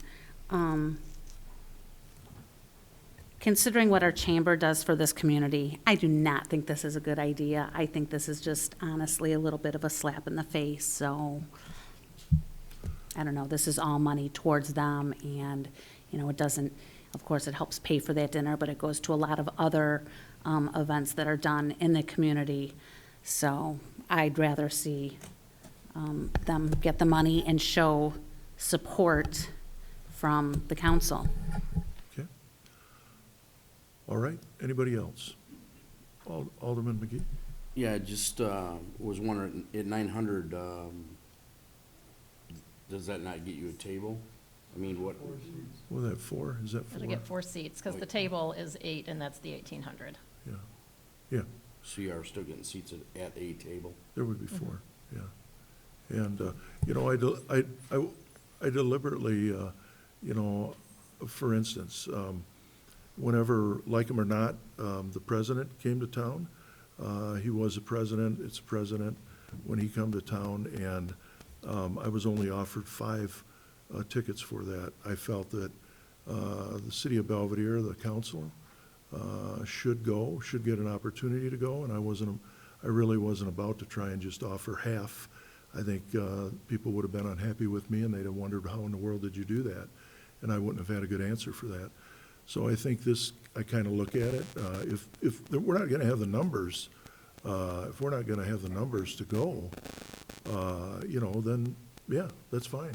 But if anybody wants to go, you know, and it does support our downtown community and the chamber, and I will tell you that, you know, they do try and make sure that businesses are represented, they're marketed. They provide marketing for them, they thrive, and they do it. If the city had to do it, we probably wouldn't be able to do it, and that's just the way it is. But I think that's what they do, and if the council, it's up to the council. You know, I'm fine with it, to tell you the truth, so. Alderwoman Mulhall? Thank you. I think it'd be really embarrassing to only buy 4 seats for this one. There's so many other community organizations that are sitting there with full tables and 2 tables supporting our chamber, our community, and our own government leadership. Doesn't do that. I think that's embarrassing. Okay, thank you. Alderman Snow? So, based on my experience, and for the last number of years, I'm a member of the chamber, and I buy my own table, and I seat that table. And based on what I see, there's not that many aldermen, alderwomen that attend at the city table. So I get your point, but I put my money where my mouth is personally and support the group in general. So I'm looking, in this case, we'll say, I'm looking out for the taxpayer. Okay. All right, we have anything else? Anybody? We have a motion on the floor, and that is to reduce that in half. If there's no other discussion, all those in favor, please say aye. Aye. And any opposed? No. All right. We'll take a roll call vote, make sure we got it right. Frank, Abstain. Gramkowski, Aye. McGee, Aye. Mulhall, Nay. Snow, Aye. Stevens, No. Albertini, Aye. Brereton, Aye. Flurry, No. 5 in favor, 1 abstain. Motion passed. Okay. All right. Ms. Hanson? Is there anything else on that page we need to cover, or are we good? Okay. Page 15 is legal. Fees include Westlaw, recording fees, traffic court, publication notices, books, and legal materials, dues, etc. The increase this year is due to $40,000 being earmarked for potential litigation.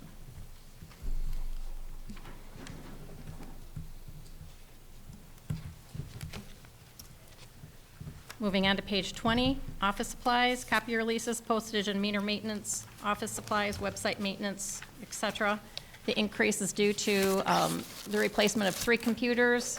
As has been mentioned in the past, we do it October of next year, as I think, when it won't support Windows anymore, so we're phasing out few this year and then the remainder next year. So it includes 3 computers and the IT salary increases.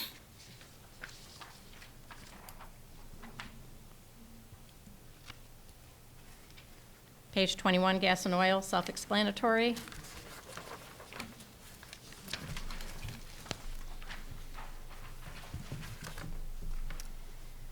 Page 23 is miscellaneous.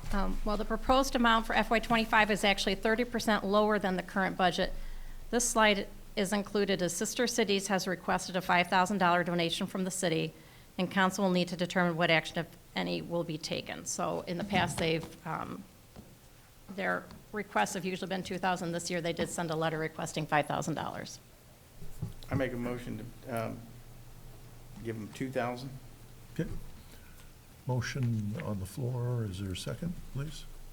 Anybody? Second by Alderman Albertini.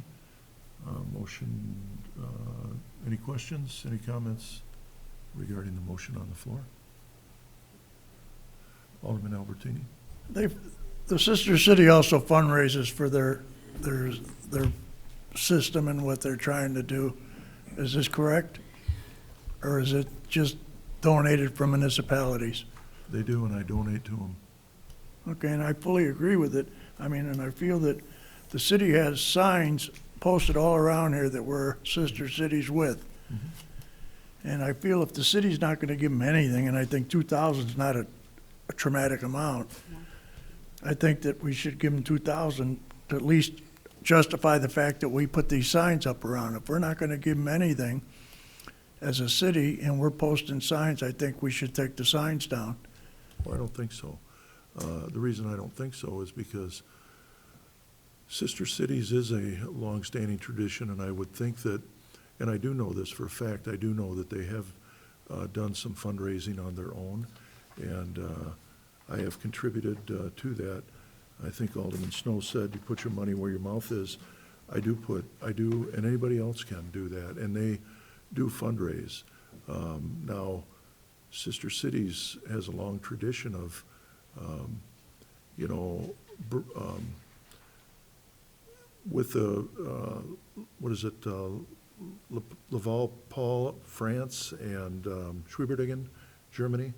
You know, that's a sister city. I can't, what that actually means, you know, it's a goodwill gesture is what it is. Individuals come over here, and students come over here, and they share whatever that may be, the experience they have. They share that. But regarding what it actually does for the city, can you tell me? I don't know. You know, I know we had just talked about what our chamber does for the city, and I do know what the chamber does for the city because, you know, I go to a lot of events that they help with. And I'm not being critical. I'm just saying it wasn't in the budget because, you know, I've always believed that, I've said when I was elected, I don't believe there should be any sacred cows. And, you know, I think if you give to any organization, and I've tried to be consistent with that, if you give to any organization, you know, you're gonna pick, are we gonna pick and choose? And I would rather not. But I do actually give them money and help with my membership or with a donation, and I do that. And that's how I look at it. Oh, I understand, and then I also understand that they're gonna be using, they're gonna be greeting 2 busloads of people from Germany and France this year. That's money they're gonna need to facilitate for the buses and stuff, and they do have a shortfall right now. I don't. You asked what it does for the city. I think it shows the good nature and the goodwill of this city as far as in other countries, not just in our little huddled area. That's where I feel the city gets recognition, that we're, you know, a goodwill city. Okay. Well, you know, I look at it as taxpayer money, and I look at it as when we make a budget out, how are we gonna be prudent with taxpayer money, and how are we going to spend it on what we need, not what we want? And that's how I look at it, and that's why it's not in the budget. But council can go ahead and place it in the budget. It's your call, and certainly, we have a motion, where are we at? We have a motion and second, right? Yep. So we won't belabor it. I think we understand. Is there any other comments or any other questions? Alderwoman Gramkowski? Thank you, Mayor. So other than goodwill, what does this actually do for the taxpayers? This donation, just, I mean, it gets us signs. How much of that goes to administration fees? I mean, do we have an accounting kind of thing? No, I don't. And I know somebody had mentioned here that they had a shortfall. I don't know if that's true or not. I think they had money on hand. Now, whether or not they had money on hand enough to do what they wanted to do, I don't know. But whether that be a need or a want, that's how I look at it. And I also look at it, as I said, if we give it to one, then believe me, everybody else, and I can understand why, they would feel entitled. So I try and be prudent with taxpayers' money, and I try to do what I think is the right thing to do, and it's up to the council. Alderman Snow's made a motion. We do have a motion and a second on the floor, so that's up to the council. Any other comments? Alderman Brereton. Thanks again, Mayor. So I do feel that the Sister Cities organization is a worthwhile organization. But now, I'm not sure how I feel about giving them 2,000 and then the chamber, we just cut them to 900, so, I might support giving them something, but maybe make it a little more fair now, I guess, kind of paint it into a corner maybe. Thanks. All right. Alderman Albertine? Okay. You were saying trying to be fair. They were asking for 5,000. We're only looking to give them 2,000. It's the same thing as cutting the other one in half. We're only giving them 2/5 of what they want compared to the 5,000 they're asking for. I did understand by talking to some of the people from Sister City that they are struggling to meet their bus funds to greet these people. So whether that's a true fact or not, I'm going on what I've been told. I don't know if it's a fact or not. But we're not granting them everything they want, same as we didn't grant the 1,800 for the tables. So that's my thought. Okay. Alderwoman Frank. Thank you, Mayor. I love Sister City, so I really have a hard time saying this, but their bus trips go into Chicago, so they're not giving us the money. They're taking them into Chicago. So I think we can afford to give them something, but they're not spending the money as much here. I mean, this year there'll be some kind of a, it'll be hosted here, so there'll be some things going on. But like I said, I think we should give them something, but again, we'd have to give everybody that asked for money something. So where do you start? Okay. All right. Anybody else? Okay, hearing none, then we have a motion to increase Sister Cities to $2,000, correct? Yeah. And if we could get a roll call, please, if the clerk will help us out here. Gramkowski, Nay. McGee, Nay. Mulhall, Nay. Snow, Aye. Stevens, No. Albertini, Aye. Brereton, No. Flurry, No. Frank, No. 2 in favor. Motion's lost. All right. Alderman Snow? So under Boone County Fair, we went from 1,500 to 0. Are we not doing a tent this year, or what's the scoop there? We're not.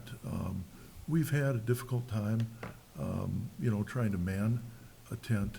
And so I know that a lot of times it has fallen on some of the VIPs, I think, maybe, and maybe folks from other organizations. I don't think we've been able to get enough without pushing it off on a small group of people.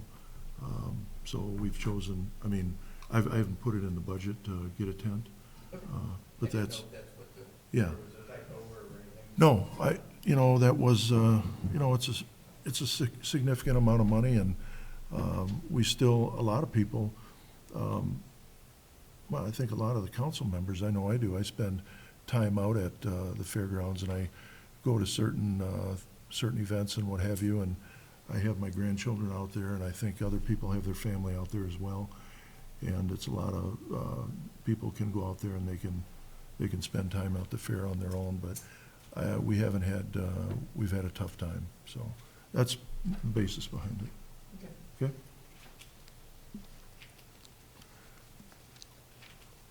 Okay? All right, if we're good with the miscellaneous, moving on to page 26. Oops. Oh. Okay, sorry. The banner, Yes. replacement of the banner. Obviously, we had 0, and then we got 3,500. What's the scoop there? The Garland banner that was strung across downtown is no longer able to be put up, and that's just replacement for that. And just why we're talking about holiday decorations, just be advised that the majority of our holiday decorations are probably considered vintage at this point, and the replacement cost for all of the holiday decorations that are in that vintage category comes to about $90,000, so just keep that in mind. And on that note, I got dogged by several people that, I know. some of the ones that light up, half of them don't light up, and it looks trashier because half do, half don't, blah, blah, blah. So, Yeah, I think, So if you want to find room in the budget, that's what it'll cost you to yeah. make those improvements. So I wasn't aware, Brent did come into my office and let me know that they were vintage, and with vintage meant they were broken. And some of them didn't work and what have you. So I thought that we probably have enough to get by. But as we go in the future, I think I'm going to try and I'm going to go ahead and see if I can get some additional funding that we might be able to put towards that. And I think it would be important. We don't want to have Charlie Brown Christmas tree, nor do we want to have the lights that don't light. So we'll try and do better here this year as we go, and I think we can. But I think that's a good point, because Brent brought that up to me, and it petrified me when he said 90 grand. I was like, you got to be kidding me. But we'll try and make some accommodations for finances with that. One step at a time. One step at a time. Thank you. Anybody else? Anything else? Page 26, accounting and audit, is just auditing services from Sikich and the GASB reports from Lauterbach and Amman, assuming natural increases.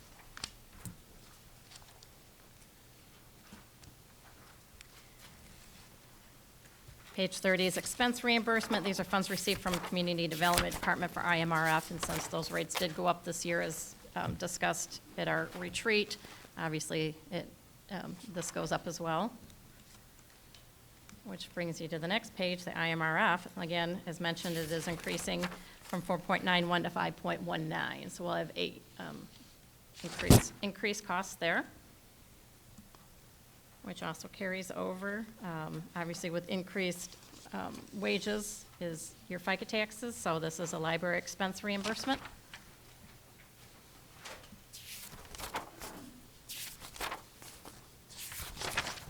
Again, these next few slides are just your typical increases. Medicare includes water, sewer, and library.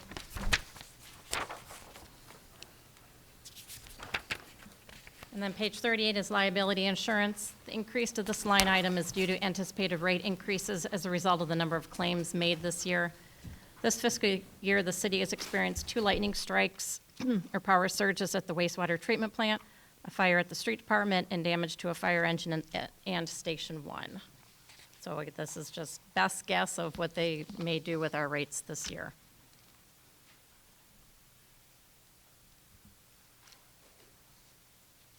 Page 39 is salaries for the public safety building. As a part of an IGA with the county, the city pays 1/2 of public safety building salaries, and they did receive significant wage increases this year.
I was on it for a number of years, but salaries never came up. But the reason I think it dissolved was because they went to committee of the whole meetings, so they don't have the isolated first 2 weeks of every month being nothing but meetings on their end. And that's, I think, where it phased out.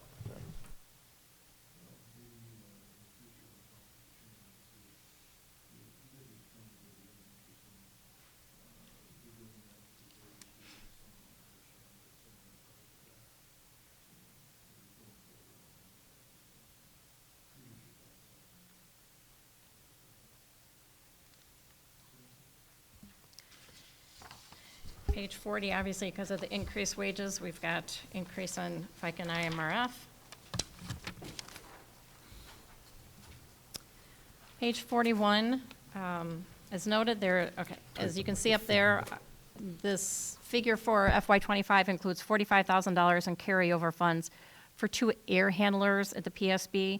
The equipment is on back order. Obviously, if something happens between now and the end of the year, we can change that amount, but otherwise, that is part of the increase from the previous year.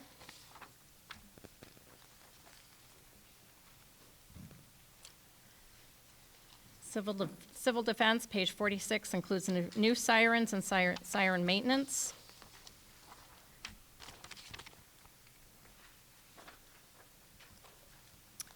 Page 50 is tree removal and purchase that I will let Mr. Anderson cover. Which one? 50? Tree, yes, page 50. And simply, the increase you see there from 43,000 to 65,000, I did a quick estimate on the number of trees that we have on the waiting list to come down, and the additional funds will be used to take care of those trees that are on the list. And I can also add that the city has applied for a forestry grant to hopefully give us a complete tree inventory of all trees within the public right-of-way within the city of Belvedere, and also a management plan going forward on how to manage those trees, because at this point, that's something that the city never has had. So it's a grant through the Forest Service. It's not because we are a disadvantaged community in terms of this grant. There's no match requirement for this grant as well. So hopefully we'll hear back from that and probably around May 1st. That won't include the Emerald Ash or whatever? That's correct. Thank you.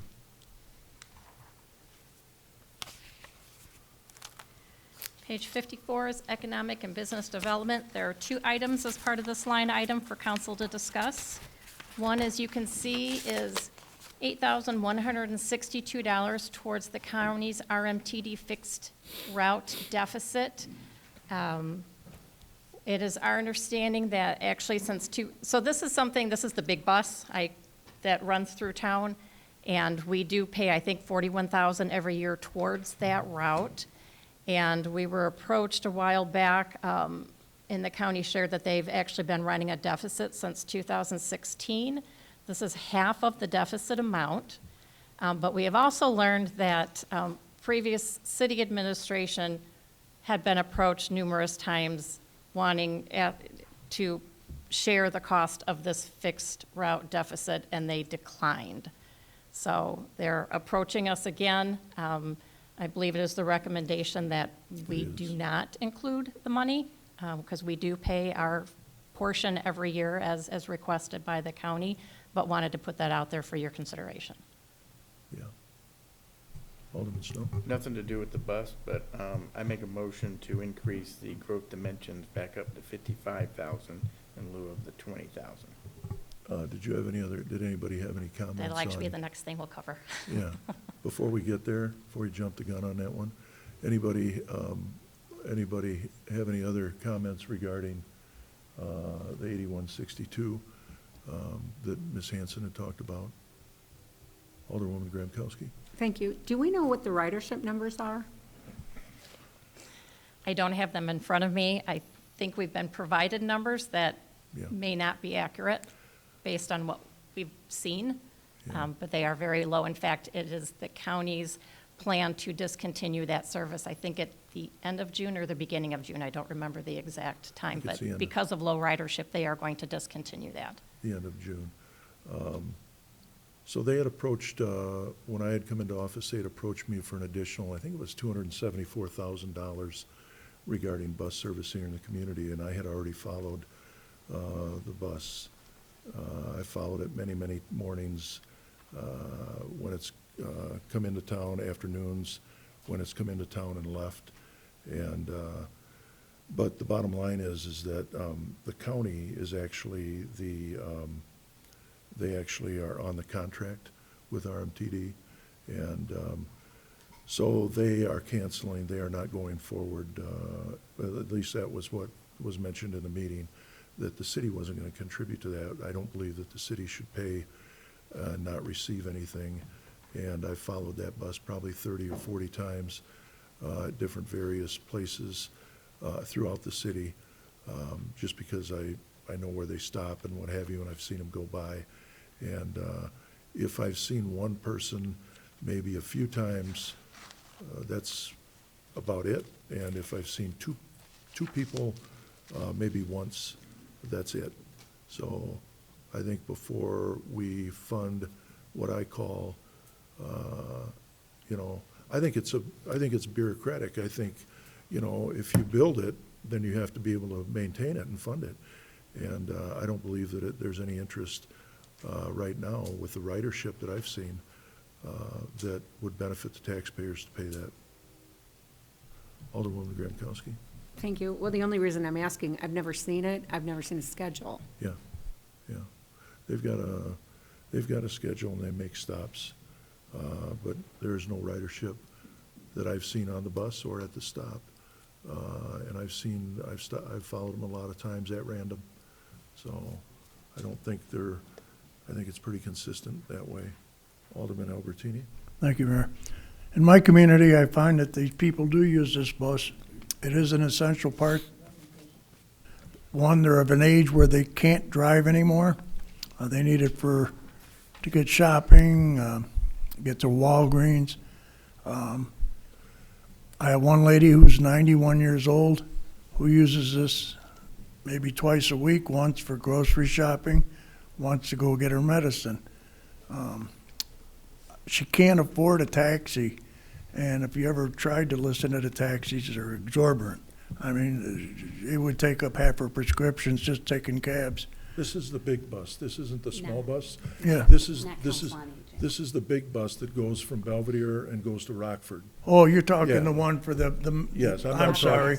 That's all right. That's I'm my Mass misunderstanding. Transit. Yeah, so that's a part of it. You're right, and we do fund that.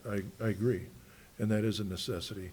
This one is the big bus that comes into town, takes a lap, makes a stop, picks nobody up, lets nobody I know off. which one you're speaking of now. Okay. I do understand, and I'm sorry for That's the all right.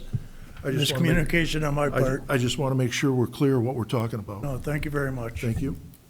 So, Alderman Snow? so the question is, if the county is planning on ending it in June, do we need to fund it? Do we make it a zero? I don't We're not know gonna what fund this- it. We do not. We're So not- We don't fund it. that decision was made after the budget books were done. So the original 41,000 that we typically pay is still in there. And since the budget books went out, we have learned they're going to discontinue, or that they're going to cancel their agreement with RMTD. So that will come out. I just, for the presentation, I didn't want to make any changes that were different from your budget book, but I think I mentioned originally that there will be some, just based on information we've received since the budget books were put together. So the 41,000 will come out of that, and then depending on what you decide on the deficit, the whole 49,163 could potentially come out. So, is that a prorated thing, or is that just a? We've made our payment for the current fiscal year. They We're- bill us once a year for it, and then we've we're made the done. current payment, so. So, when does that occur, just so I know, just that payment, a month ago? They bill us, I think, in November or December, maybe, I don't recall exactly The what county's month, but fiscal year? if, Okay. when they, Yes. yeah, Okay. after the start of their fiscal year. Be so much nicer if they were on the same fiscal year, same month, same time frame. Okay? Any other questions regarding that? So I would need direction on the 8162 towards the deficit. At this point, I'll say, let's not pay toward the deficit, because quite frankly, it's gonna be paid for by the feds, which we're all taxpayers for, so. Is there a second? Anybody? second by Alderman Stevens. So, Ms. Hanson, do you want to comment again about the deficit? Sure. So we were made aware of this deficit that apparently has existed since 2016 on this fixed route, which is, I refer to it as the big bus, since the Keene Age Center is the little bus. That's just the easiest way to keep them clear. So this is on the big bus. They have asked us to pay half of the deficit that they've been running, even though we've been paying the portion we've been asked to pay every year. So what we did is we did say we would bring half that amount to council for consideration. But that's up to, again, it's existed since 2016. The county has approached this previous city administration, and they have always declined. So they're just asking again. So again, and that is half the amount of the deficit. Yes, and it's my understanding that not only did the previous administration here with the mayor support that, but the previous finance director supported not paying it. They didn't want to pay it either. Well, now they sit in a different position. They sit in the county. The finance director that used to be here is now the county administrator. So now it appears it has a different look to it now. So I just don't think we should pay it. Alderman Fleury first, then Alderman Snow. Right, so if I understand, we've paid our share of 41,000 over the last few years, but now that was what they asked us, and now they're asking us to pay for a deficit. So this Correct. 8,000 is to say we're not paying, or you're trying to include 8,000? So I put it in there for discussion purposes because we told them we would take it to council for consideration. So easiest thing is if you look on page 54, that where it says BCCA transportation funding, there's 49,163 in there. So that covers what we would normally pay every year, plus the deficit of the 8162. I need guidance on the 8162. The 41 will come off anyway because they're no longer going to have that route. So that would be something I would have changed and will highlight for you in the final one. So the 41 is going to drop no matter what. I just need to know, does council want to pay the 8162 towards the deficit? Yeah. Sure, right, to not pay it. Yeah, no, I don't think we should pay the deficit. Neither do I. So anyhow, any other questions, Alderman Snow? And to the best of my recollection, back what happened when RMTD was providing service at the beginning, we were funding them at, I'm just going to throw a number, at like $55,000 a year. Your numbers don't jump back that far. And the council at that point decided to drop the funding tremendously on that item. And that's probably where some of their deficit comes in, because we weren't contributing as much as what was initially done. That being said, that number stayed consistent because the council kept that number and didn't bump it back up to what RMTD was originally looking for, or the county per se. I know for several years we've paid the 41,000, and again, that's what the county puts in their budget, and we merely pay what they ask us to. So that's another item that we really haven't had any say in. It's what they put in their budget is coming from the city for that. Since the county is actually the contract holder with RMTD, not the city. Any other questions? No, your motion and second is on the floor then to not pay the 8162, correct? Okay. All right, any other discussion? All right, all those in favor of the motion on the floor then, please say aye. Aye. Any opposed? Okay, motion passed, thank you. And then the other item is Growth Dimensions has requested $55,000 in funding. So I will need direction on that as well. Okay. Motion by Alderman Snow to increase the funding from 20,000 to 55,000. Is there a second? Anybody? Second by Alderman Albertini. All right, we have a motion and a second on the floor. Any discussion? Alderman Snow? again, these guys bring in a tremendous amount of resources to us and create a lot of the economic stimulus that we've seen and will continue. So I think it's important that we keep them funded. Okay. Anybody else?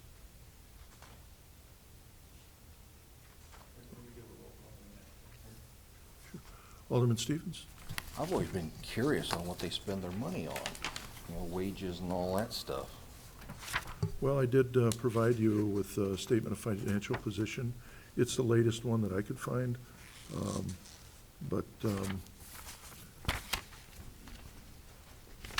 So anyhow, this is something that, as I had said before, the city has for years funded that at a larger amount, as Mr. Snow is trying to bring back. But the county has always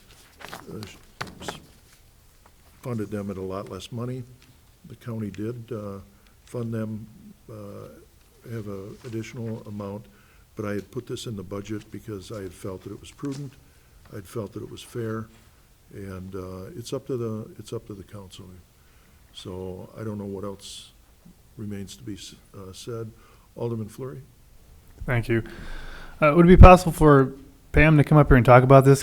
So I understand last year, it was reduced to 20,000 and obviously they survived, but could you kind of talk about because Project Kelly, Project Yukon, a lot of these projects, came to fruition last fiscal year, but probably the sources to get that were probably from previous 55,000 years, or I guess kind of tell us going forward, if we stayed at 20,000, how is that going to affect growth dimensions, and how can we continue to keep this economic development going where we have some great success so far? Pam, welcome. Ms. Fettis? Thank you. Thank you. So the projects that we've been working on for a number of years. So we've been working on a lot of these projects that come to fruition for the last 4 years. And we did receive funding through, we don't get any funding other than the enterprise zone. If they're in the enterprise zone, we get a maximum amount of $50,000 for a project, no matter if they contribute $50 billion or, 1 million. It's not to exceed 50,000, and many of them are much smaller than that, much smaller amounts. So if funding has challenged us, it's almost like we don't have the tools in order to do the job that we need to do. A lot of what we need is our resources to market and to reach and have that one-on-one contact with businesses and to spend that time. It's almost as if giving resources to the police department without giving them the guns to protect themselves. So when the money that we generate goes to the fees, so you have the fire department that receives fees for inspections for new development. We have building department that receives fees. We have connection fees. There's all these resources that we're trying to bring in. Our sole purpose is really to help our community grow, help our state grow, help our region grow. That's our sole purpose. We cannot survive without your support, and cities and states and regions cannot survive without economic development. So we're in partnership with you, and everything that we do is to help you. So we appreciate it, but it does hurt our ability to have that outreach to organizations, outreach to site selectors. And a lot of these deals are made in person. And literally, we've cut it down to one in-person meeting with site selection teams. And I try to get the biggest return on investment for that. And how many site selections did we have in the past when the budget was at 55,000? So I was able to engage in some site selection meetings in the Chicago area, as well as they have typically an annual conference outside of the state of Illinois, and it changes where every year. And then we have a Select USA, which is typically in DC. And that we've cut out completely. We haven't participated in the advertising for Team Illinois because, again, that's another cost. We've had to cut significantly in those budgets. Right, so thank you. I like the terminology used as a partnership, because I think that's what we have with the city and Growth Dimensions, and I think that partnership is critical in order to get more businesses to come here. And I think when, as a council, we, fund at previous years, that's when we've seen some good return on our investment. And I think the biggest way we can increase revenue is by bringing new businesses here, and I think Growth Dimensions is what helps bring those new businesses here. So if we want to reduce our tax burden on our citizens up front, yes, we're investing $55,000 of our taxpayers' money, but I think the return by getting those new businesses more than pays for that. And I think that as we've seen some economic development, I think this is the time to pour more gasoline on the fire and get more businesses here, not cut funding to something that are people still going to come here? Sure. Are we going to miss out on some opportunities because we can't go to these conferences, or because maybe businesses don't see that the council or the city government is fully invested in growth? I think those things I don't think are risking, and I think that I think it's a wise investment, and I think we've seen this last year some payoff of why it's important to fund Growth Dimensions when we have these huge contracts that are coming here now. As site selectors have indicated to us, this is the time you want to maximize and increase your marketing, and because of the successes. So you want to maximize the stories. And how do you do that? You get in front of them constantly. You talk to them, you talk to them about their projects. We have, you might have, it may seem simple that we're dealing with one person, but you have one company that has a specific market that they deal with, a specific type of industry that they deal with, and you have to meet with maybe 50 people from that one organization to make sure that you're getting that message out. So, and you're talking about different organizations or different companies that represent site selectors. So it's constant, and it's keeping, getting that message, is refining that message, it's customizing to what they need, and providing that service. So, thank you. Alderman Albertini. Thank you, Mayor. I noticed recently, basically after COVID, a lot more influx of businesses looking to build, looking to develop. And it seems by what we just seen recently in our community, that these new developments, and there are people, I'm guessing, out there looking to develop, and I sure hate to have them slip through our fingers because we're not reaching out to them, or we're not drawing them to our community. So again, I'd like you to be able to continue your work. My other question is, does the county also donate to you? Yes, they do. And could you tell me how much that is? Currently it's $35,000 per year. Okay, and it seems like a lot of the businesses you're bringing are mostly to the city. No. The county also, as a taxing body, takes advantage of any new business that comes into the city. Oh, no, I of understand, Belvidere. but the city's getting their share too, and we're talking supposedly in the future, millions of dollars coming in from these companies. Is this a fact? I mean, is this what we're projecting from all the businesses that just came in, that we're gonna be reaping, millions of dollars, or is this? We're gonna be getting, obviously, we're gonna be getting, we signed a new enterprise zone agreement, and there's gonna have a property tax, there's gonna be an abatement on property taxes. It'll be 15%, it'll be 15%, 1585 for the first 5 years, and 50/50 from year 6 through 10. Correct me if I'm wrong, Pam, is that correct? That's correct, for projects that are exceeding a certain amount of Right. So- jobs and dollars. Right, so we will have that. But the bottom line is that all the taxing bodies are part of the agreement, and they will all as well. They will benefit as well, not just the city of Belvidere. Oh, no, I Yeah, understand it, wait a but we minute. will. Let me finish. So the, what was left out was the county had historically, I think, contributed $15,000, while the city of Belvidere had contributed $55,000 for some time. So the city had contributed much more our share than what the county had in the past. And the other part of the equation to me is that although Growth Dimensions markets the community, the city of Belvedere markets it as well. And whenever we have individuals that come in to try to come to an agreement as to what they're going to build here, the city of Belvedere, the buck stops with the city of Belvedere. The city of Belvedere, the city attorney, Mr. Anderson, the finance director, Mr. Countryman, everybody, Gina, we all sit down and we meet with them as well. And ultimately, it's a decision that we make on behalf of the taxpayers. We're elected to make decisions that affect the taxpayers. I don't mean any disrespect.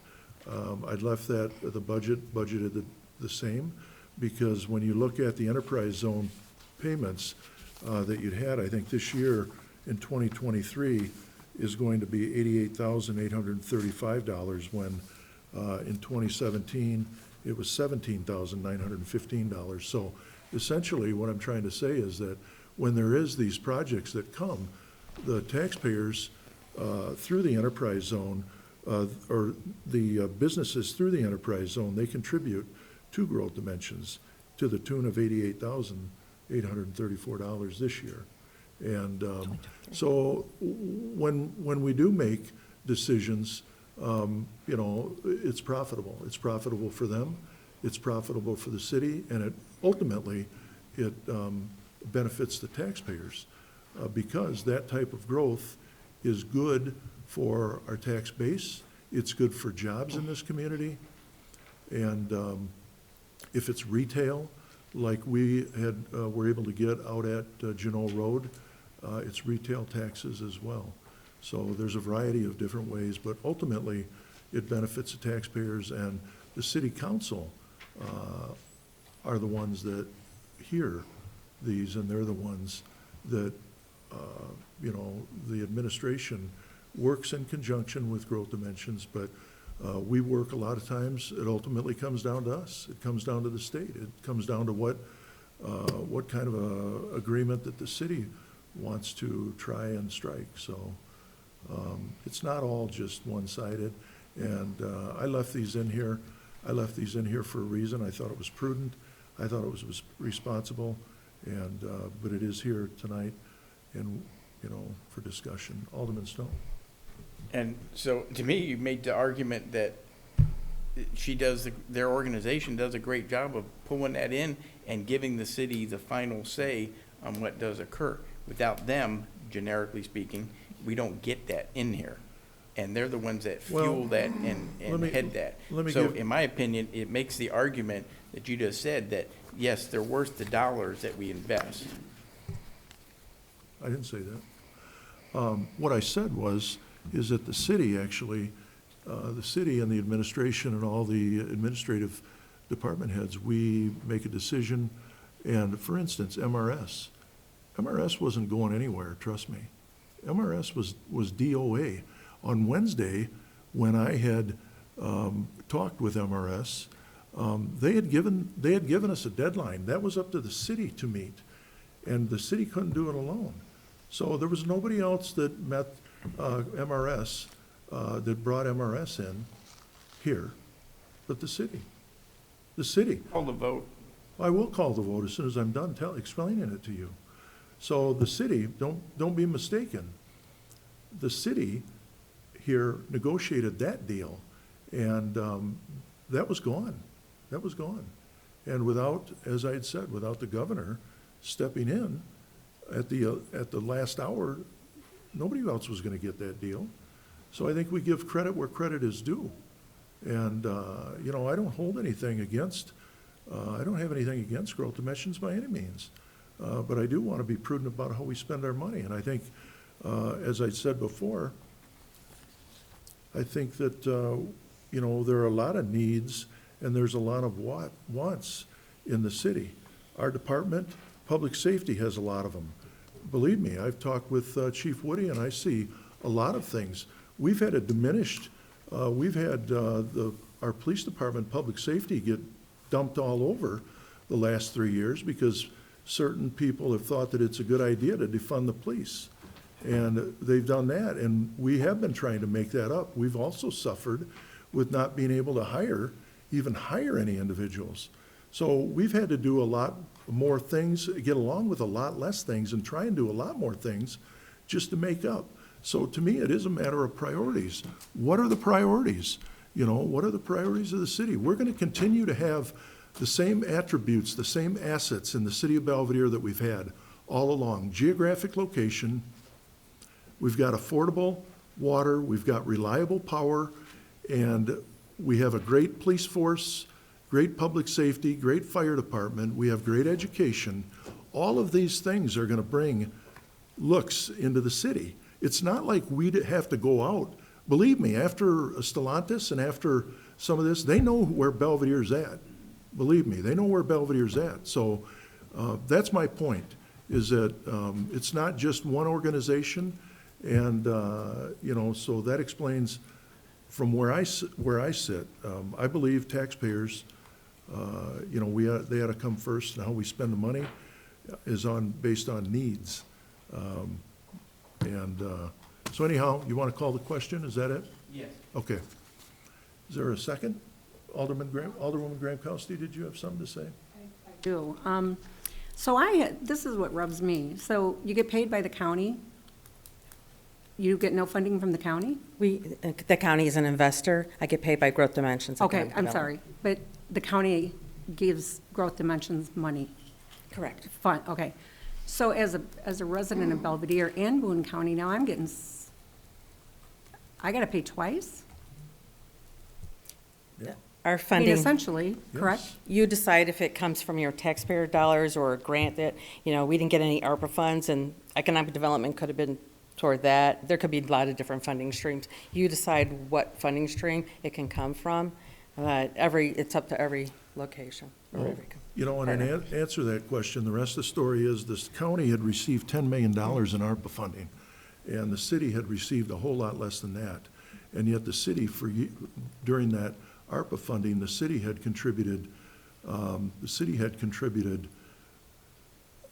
you know, $55,000 versus the county at $15,000 for a while, and then they increased it. So, I mean, you know, when you put it into perspective, if there's ARPA funding to be had, you know, we've used our ARPA funding. We have a paramedic issue that we have to solve. That means picking up people off the street that are injured and getting them to the hospital. There is no other priority bigger than that for the city. Now, the county, you know, they passed with District 2, they passed a referendum for funding for that. So, but the county still has ARPA funding, and they have a whole lot of money with it. So, you know, I represent the city taxpayers here, and I hope you do too. I find it ironic that I've got to argue with people to decide they're going to either save money or not. But those are all the things that I consider when I put this budget together. If you don't agree with it, then I do agree with Alderman Snow. Call the question, and we could keep this going for quite some time. Alderman Albertini. I have just one statement. I want to thank Ms. Fuentes for her time. Thank you. And believe me, this is not personal. No, It's no, not at all. taxpayers that, you know, I'm a taxpayer. I don't want to get double dipped any more than anyone else does. But I guess you kind of clarified it for me because I was a little confused before. Does Growth Dimensions only market for Belvedere? But you don't. You market for the county. Correct. And so the city, I mean, when I worked for another municipality, we had a business development person that only worked for that city, brought a lot of growth to it. So I guess that's where I'm having a little bit of a hard time. So sometimes cities and counties do have their own economic development person. Growth Dimensions has been the only economic development organization that provides the service for Boone County. And we, you know, partner with the region and our counterparts throughout and state of Illinois to attract businesses to this area. Thank you. And the other statement is I don't agree with giving more than the county. Alderman Fleury. Yeah, I guess I don't understand the the double dipping process there. I mean, we pay for half the public safety building and the county pays for half the public safety building. Does that mean I pay twice the taxes for it? I mean, it's just the way how we're sharing it. Or, you know, just now we funded a bus and the county funded a bus, but we're paying taxes for both. So I don't see it as being double taxed. I'm paying my taxes to the county, I pay my taxes to the city. It's not, I don't see it as a double dipping. And speaking of the bus, since we're not spending $41,000 on it, you know, it was part of the budget. You know, if we slide that back into growth dimensions, it's not affecting the budget at all. It's going from one spot to another. And I still think that's the best way to keep the city going. I understand we have some disagreement here, but I think the best way to make the city bring in more revenue is to fund growth dimensions. That's my opinion. Okay. Anybody else? All right.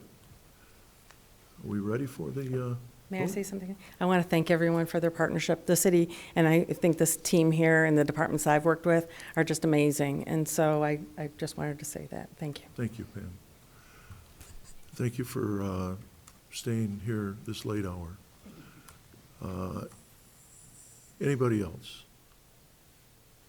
Okay, so we have a motion on the floor then to increase funding from 20,000 to 55,000 for growth dimensions in this fiscal year budget. Those in favor will, when their name is called, answer aye. We'll do a roll call. Any those opposed, nay, as the clerk starts out somewhere with the roll call. Thank you. McGee, Nay. Mulhall, Aye. Snow, Aye. Stevens, No. Albertini, Aye. Brereton, No. Flurry, Aye. Frank, No. Gramkowski, No. 4 in favor. Motion's lost. All right, that is, I believe, all we have for this evening. Natalie? I'm sorry, Alderwoman Mohawk. Thank you. Can I make another motion for this same topic? Sure. I'd like to make a motion to support Growth Dimensions with $35,000. Okay. We have a motion then to increase growth dimension from 20,000 to 35,000. I assume all the same discussion holds true. Okay, if there's nothing else, we'll go ahead and have the clerk call the roll, please. Mulhall, Aye. Snow, Aye. Stevens, No. Albertini, Aye. Brereton, No. Flurry, Aye. Frank, No. Gramkowski, No. McGee, No. 4 in favor. Motion failed. All right, anything else? All right, Ms. Hanson, what did you have? We do have one final, which is the non-union salaries. Exhibit B, please refer to the revised exhibit placed on your desks at the start of the meeting.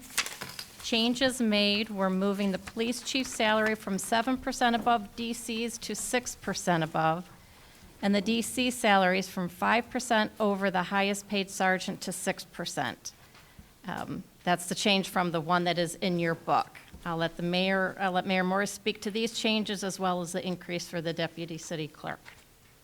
Okay, thank you. So when I had come into office, I think it was my first budget, and I had said I had made an error. It's not the first error I've made, and it won't be the last error I've made by any means, but I try not to do it. I had actually reduced the deputy chief's salary, and I had also reduced the chief's salary because his is incumbent upon what I had given the deputy chiefs. I thought that in hindsight, after I'd looked at that, I thought for the amount of money that it was, I appreciate, and I've said this, I appreciate all the things that Chief Woody does and all of our law enforcement. Without them, I've seen what communities look like, and I've seen what is created in a community. It was an error on my part, and this is an effort to restore it to what it was originally. And I think it's, I do think it's the right thing to do. So anyhow, that's that. If we could deal with that one, I suppose, first, before we move on, Ms. Hanson. So that would be what it is increase, the police chief's salary shall be 6% over the deputy chief's. And also with that, Chief Woody was really very gracious. He's always been, he is a team player, and it is not about, it has never been about, I've never got the feeling that it's about money with the chief, and it hasn't been. And he's always been very unselfish. But I also understand that, I want to make sure people in that responsibility, with that responsibility, are rewarded. And this is really just paltry. And so the chief would be a salary increase 6% over the deputy chiefs, and then the deputy chief's salaries would be increased from 5 to 6% over the sergeant's pay. And so the chief essentially is being paid, I think, very fairly, and I think the DCs as well. So that's why it's in there. So if there's any discussion, I'll try and answer them, or questions. If I could, on that one, I suppose if I could get a motion to support that. Motion by Alderwoman Gramkowski, second by Alderman Albertini. And is there any discussion regarding that? Okay. We'll do a voice vote. I think I don't hear any indifference here. All those in favor, please say aye. Aye. And any opposed? Motion passed, thank you. And then we also have the deputy clerk salary. And I'm gonna comment just a little bit on that one, because the predecessor of the deputy clerk, I'm not gonna get into names because we've done that in the past, and I think if we're gonna get into specific names, it puts people in an awkward position. We'll go into if we want to do that, we can go into an executive session on it. But the clerk, the deputy clerk, she, let me find my paperwork here. So the deputy clerk, the deputy clerk previous, that was here before our deputy clerk now, had made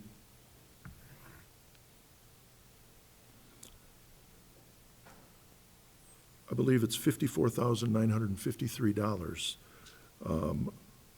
Our deputy clerk that we'd hired to replace her does a wonderful job. We have a great deputy clerk, and Sarah may want to talk about that as much as I do. She works for Sarah, but I work with her every day. And any of the bills and any of the items that need to be done to keep the city financially, Sarah can't do it all. Shannon can't do it all, and the deputy clerk is a very needed position. I think when Sarah had brought in the new deputy clerk, it was a wait and see. Let's wait and see, which I agree with that. Let's wait and see what kind of how this is going to work out. And so we did wait, and but her current salary, she really, I think, is paid a lot less than what she should be. It's not a lot of money, but what it does do is it rewards her as well for doing what I think is a great job. And I will rely on Sarah a little bit, but I will give you first I'll give you a synopsis of what she does, what the deputy city clerk's job responsibilities are. With payroll, she processes payroll on a bi-weekly basis for 150 employees. She updates employee information in ADP. She manages input employee pay increases throughout the year, pay changes, ensures deductions are withheld and reported correctly, all deductions, calculates final pay for employees who are leaving employment, resolves payroll discrepancies if and when there is any, process and reconciles all W-2s, verifies quarterly tax reports that are filed and paid, assists other departments in running payroll reports, maintains employee payroll files, both electronic and paper, maintains payroll files, electronic and paper, completes and submits IML payroll reports twice a year. She also wears a hat with HR. She assists the city clerk in overseeing 5 union contracts and 2 personnel policies. She processes and submits and tracks workers' compensation claims throughout the year. She processes and submits and tracks OSHA reporting throughout the year. She processes 1095 ACAs throughout the year. She reconciles health, vision, and life insurance billing each month. With accounts receivable, she prepares daily deposits for receipted monies from city administration, community development, fire and police departments, verifies money is going into correct accounts and line items. She journal entries for money coming in via EFT from various entities, which are 4 or 5 a day, journal entries for transfers of monies between accounts and line items, monthly gasoline invoicing to 11 entities with our gasoline invoicing, cash receipting and balancing of the city clerk drawer in the absence of the city clerk. And yes, Sarah does get time off. Accounts payable, she does journal entries for EFT payments, ADP, Envision, FSA, IMRF, etc. She enters and processes payables paid out of the general fund regarding heritage days, historic preservation grants, etc. 250 bills each month. Verifies claim vouchers are appropriately signed by department heads and me, the mayor. Verifies sales tax is not being charged. Creates new vendors and verified W-9s and/or vendor registration form is on file. She reconciles monthly credit card statements, approximately 18. She reconciles bank statements on a monthly basis for 7 different accounts. Processes and remits uncashed checks to the state of Illinois on a yearly basis. Maintains active vendor list, approximately 1,000 vendors. Assist in preparing claim vouchers as needed for city clerk, finance, public works, and the city attorney. Audit, she maintains files and records throughout the year so that our yearly audit runs smoothly and we have a good audit. She assists Ms. Hanson, the finance director, and the auditors by answering questions and providing documentation for all the other things that she documents as requested. She does year-end journal entries received from auditors. She performs city clerk duties. She takes over for the city clerk in her absence.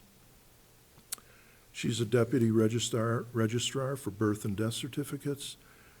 She also does notary republic work for us, and she assists with incoming calls in absence of the assistant clerk. So she answers the phone on top of it all.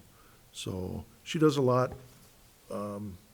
She's a great employee, and so I thought that since the previous employee made what she's asking for now, how many years ago, Sarah?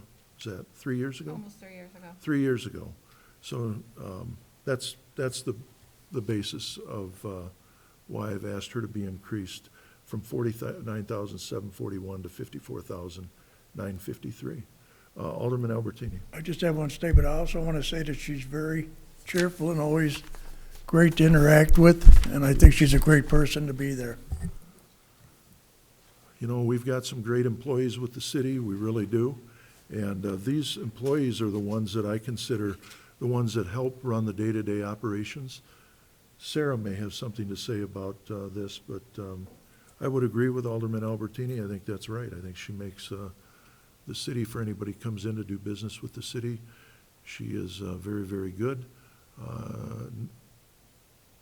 She provides great customer service, and she allows the city to operate as efficiently as we can. So, Ms. Turnipseed. Well, I want to say I agree with the mayor, and when he wanted to bring this forward, I definitely agreed with him.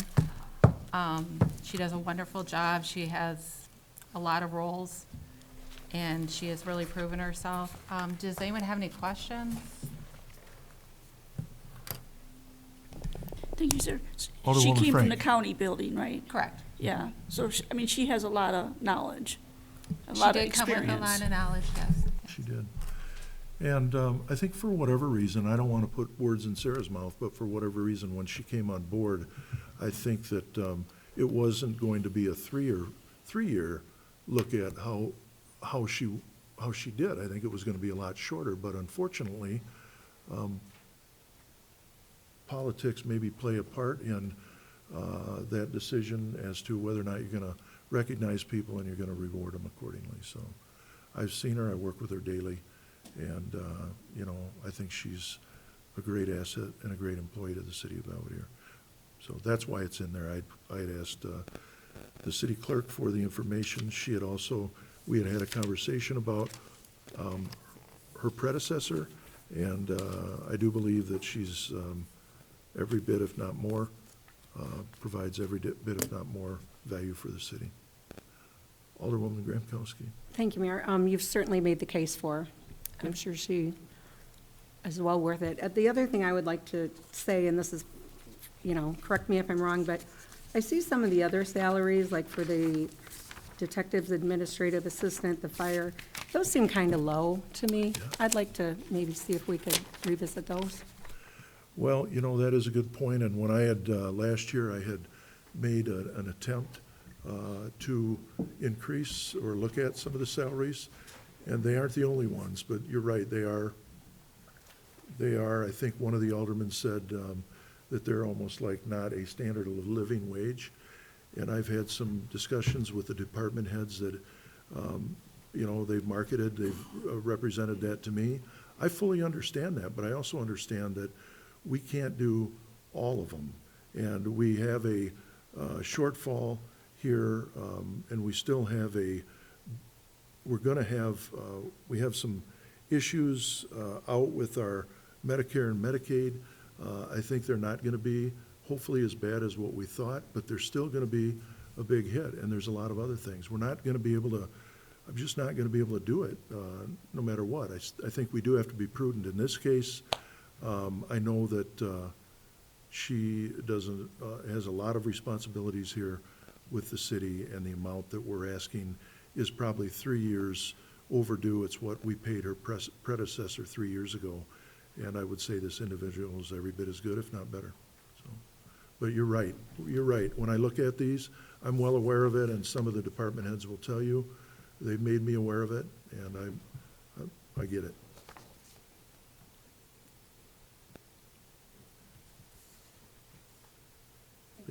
You're welcome. Thank you. Anybody else? Okay, we don't have, No, we don't have a motion. we don't have a motion then. I brought that to the council because I think the council should weigh in on what that is. Okay. All right, we have a motion then, thank you. And do we have a second? Anybody? I'll second that. A second by Alderman Stevens. Any other discussion? Any other comments? Okay, hearing none. All those in favor, say aye. Aye. And if there's any opposed? Okay, motion passed. Hey, Motion to adjourn. Oh, wait a minute. sorry. Now that we've made it through all the slides, we need a motion to forward to City Council the FY25 proposed budget in ordinance form for consideration. Okay. All right, is there anybody willing to make that I'll motion? make that motion. Motion by Alderman Stevens and a second. Second by Alderman McGee. All right, all those in favor, please say aye. Aye. And if there's any opposed? Motion passed. Need a motion to adjourn. Alderman Snow, thank you. Second by Alderman Albertini. Alderman Albertini, thank you. All those in favor? Aye. Anybody want to stay? For the record, we adjourned at 9:12 PM. Thank you, everybody. I appreciate your time.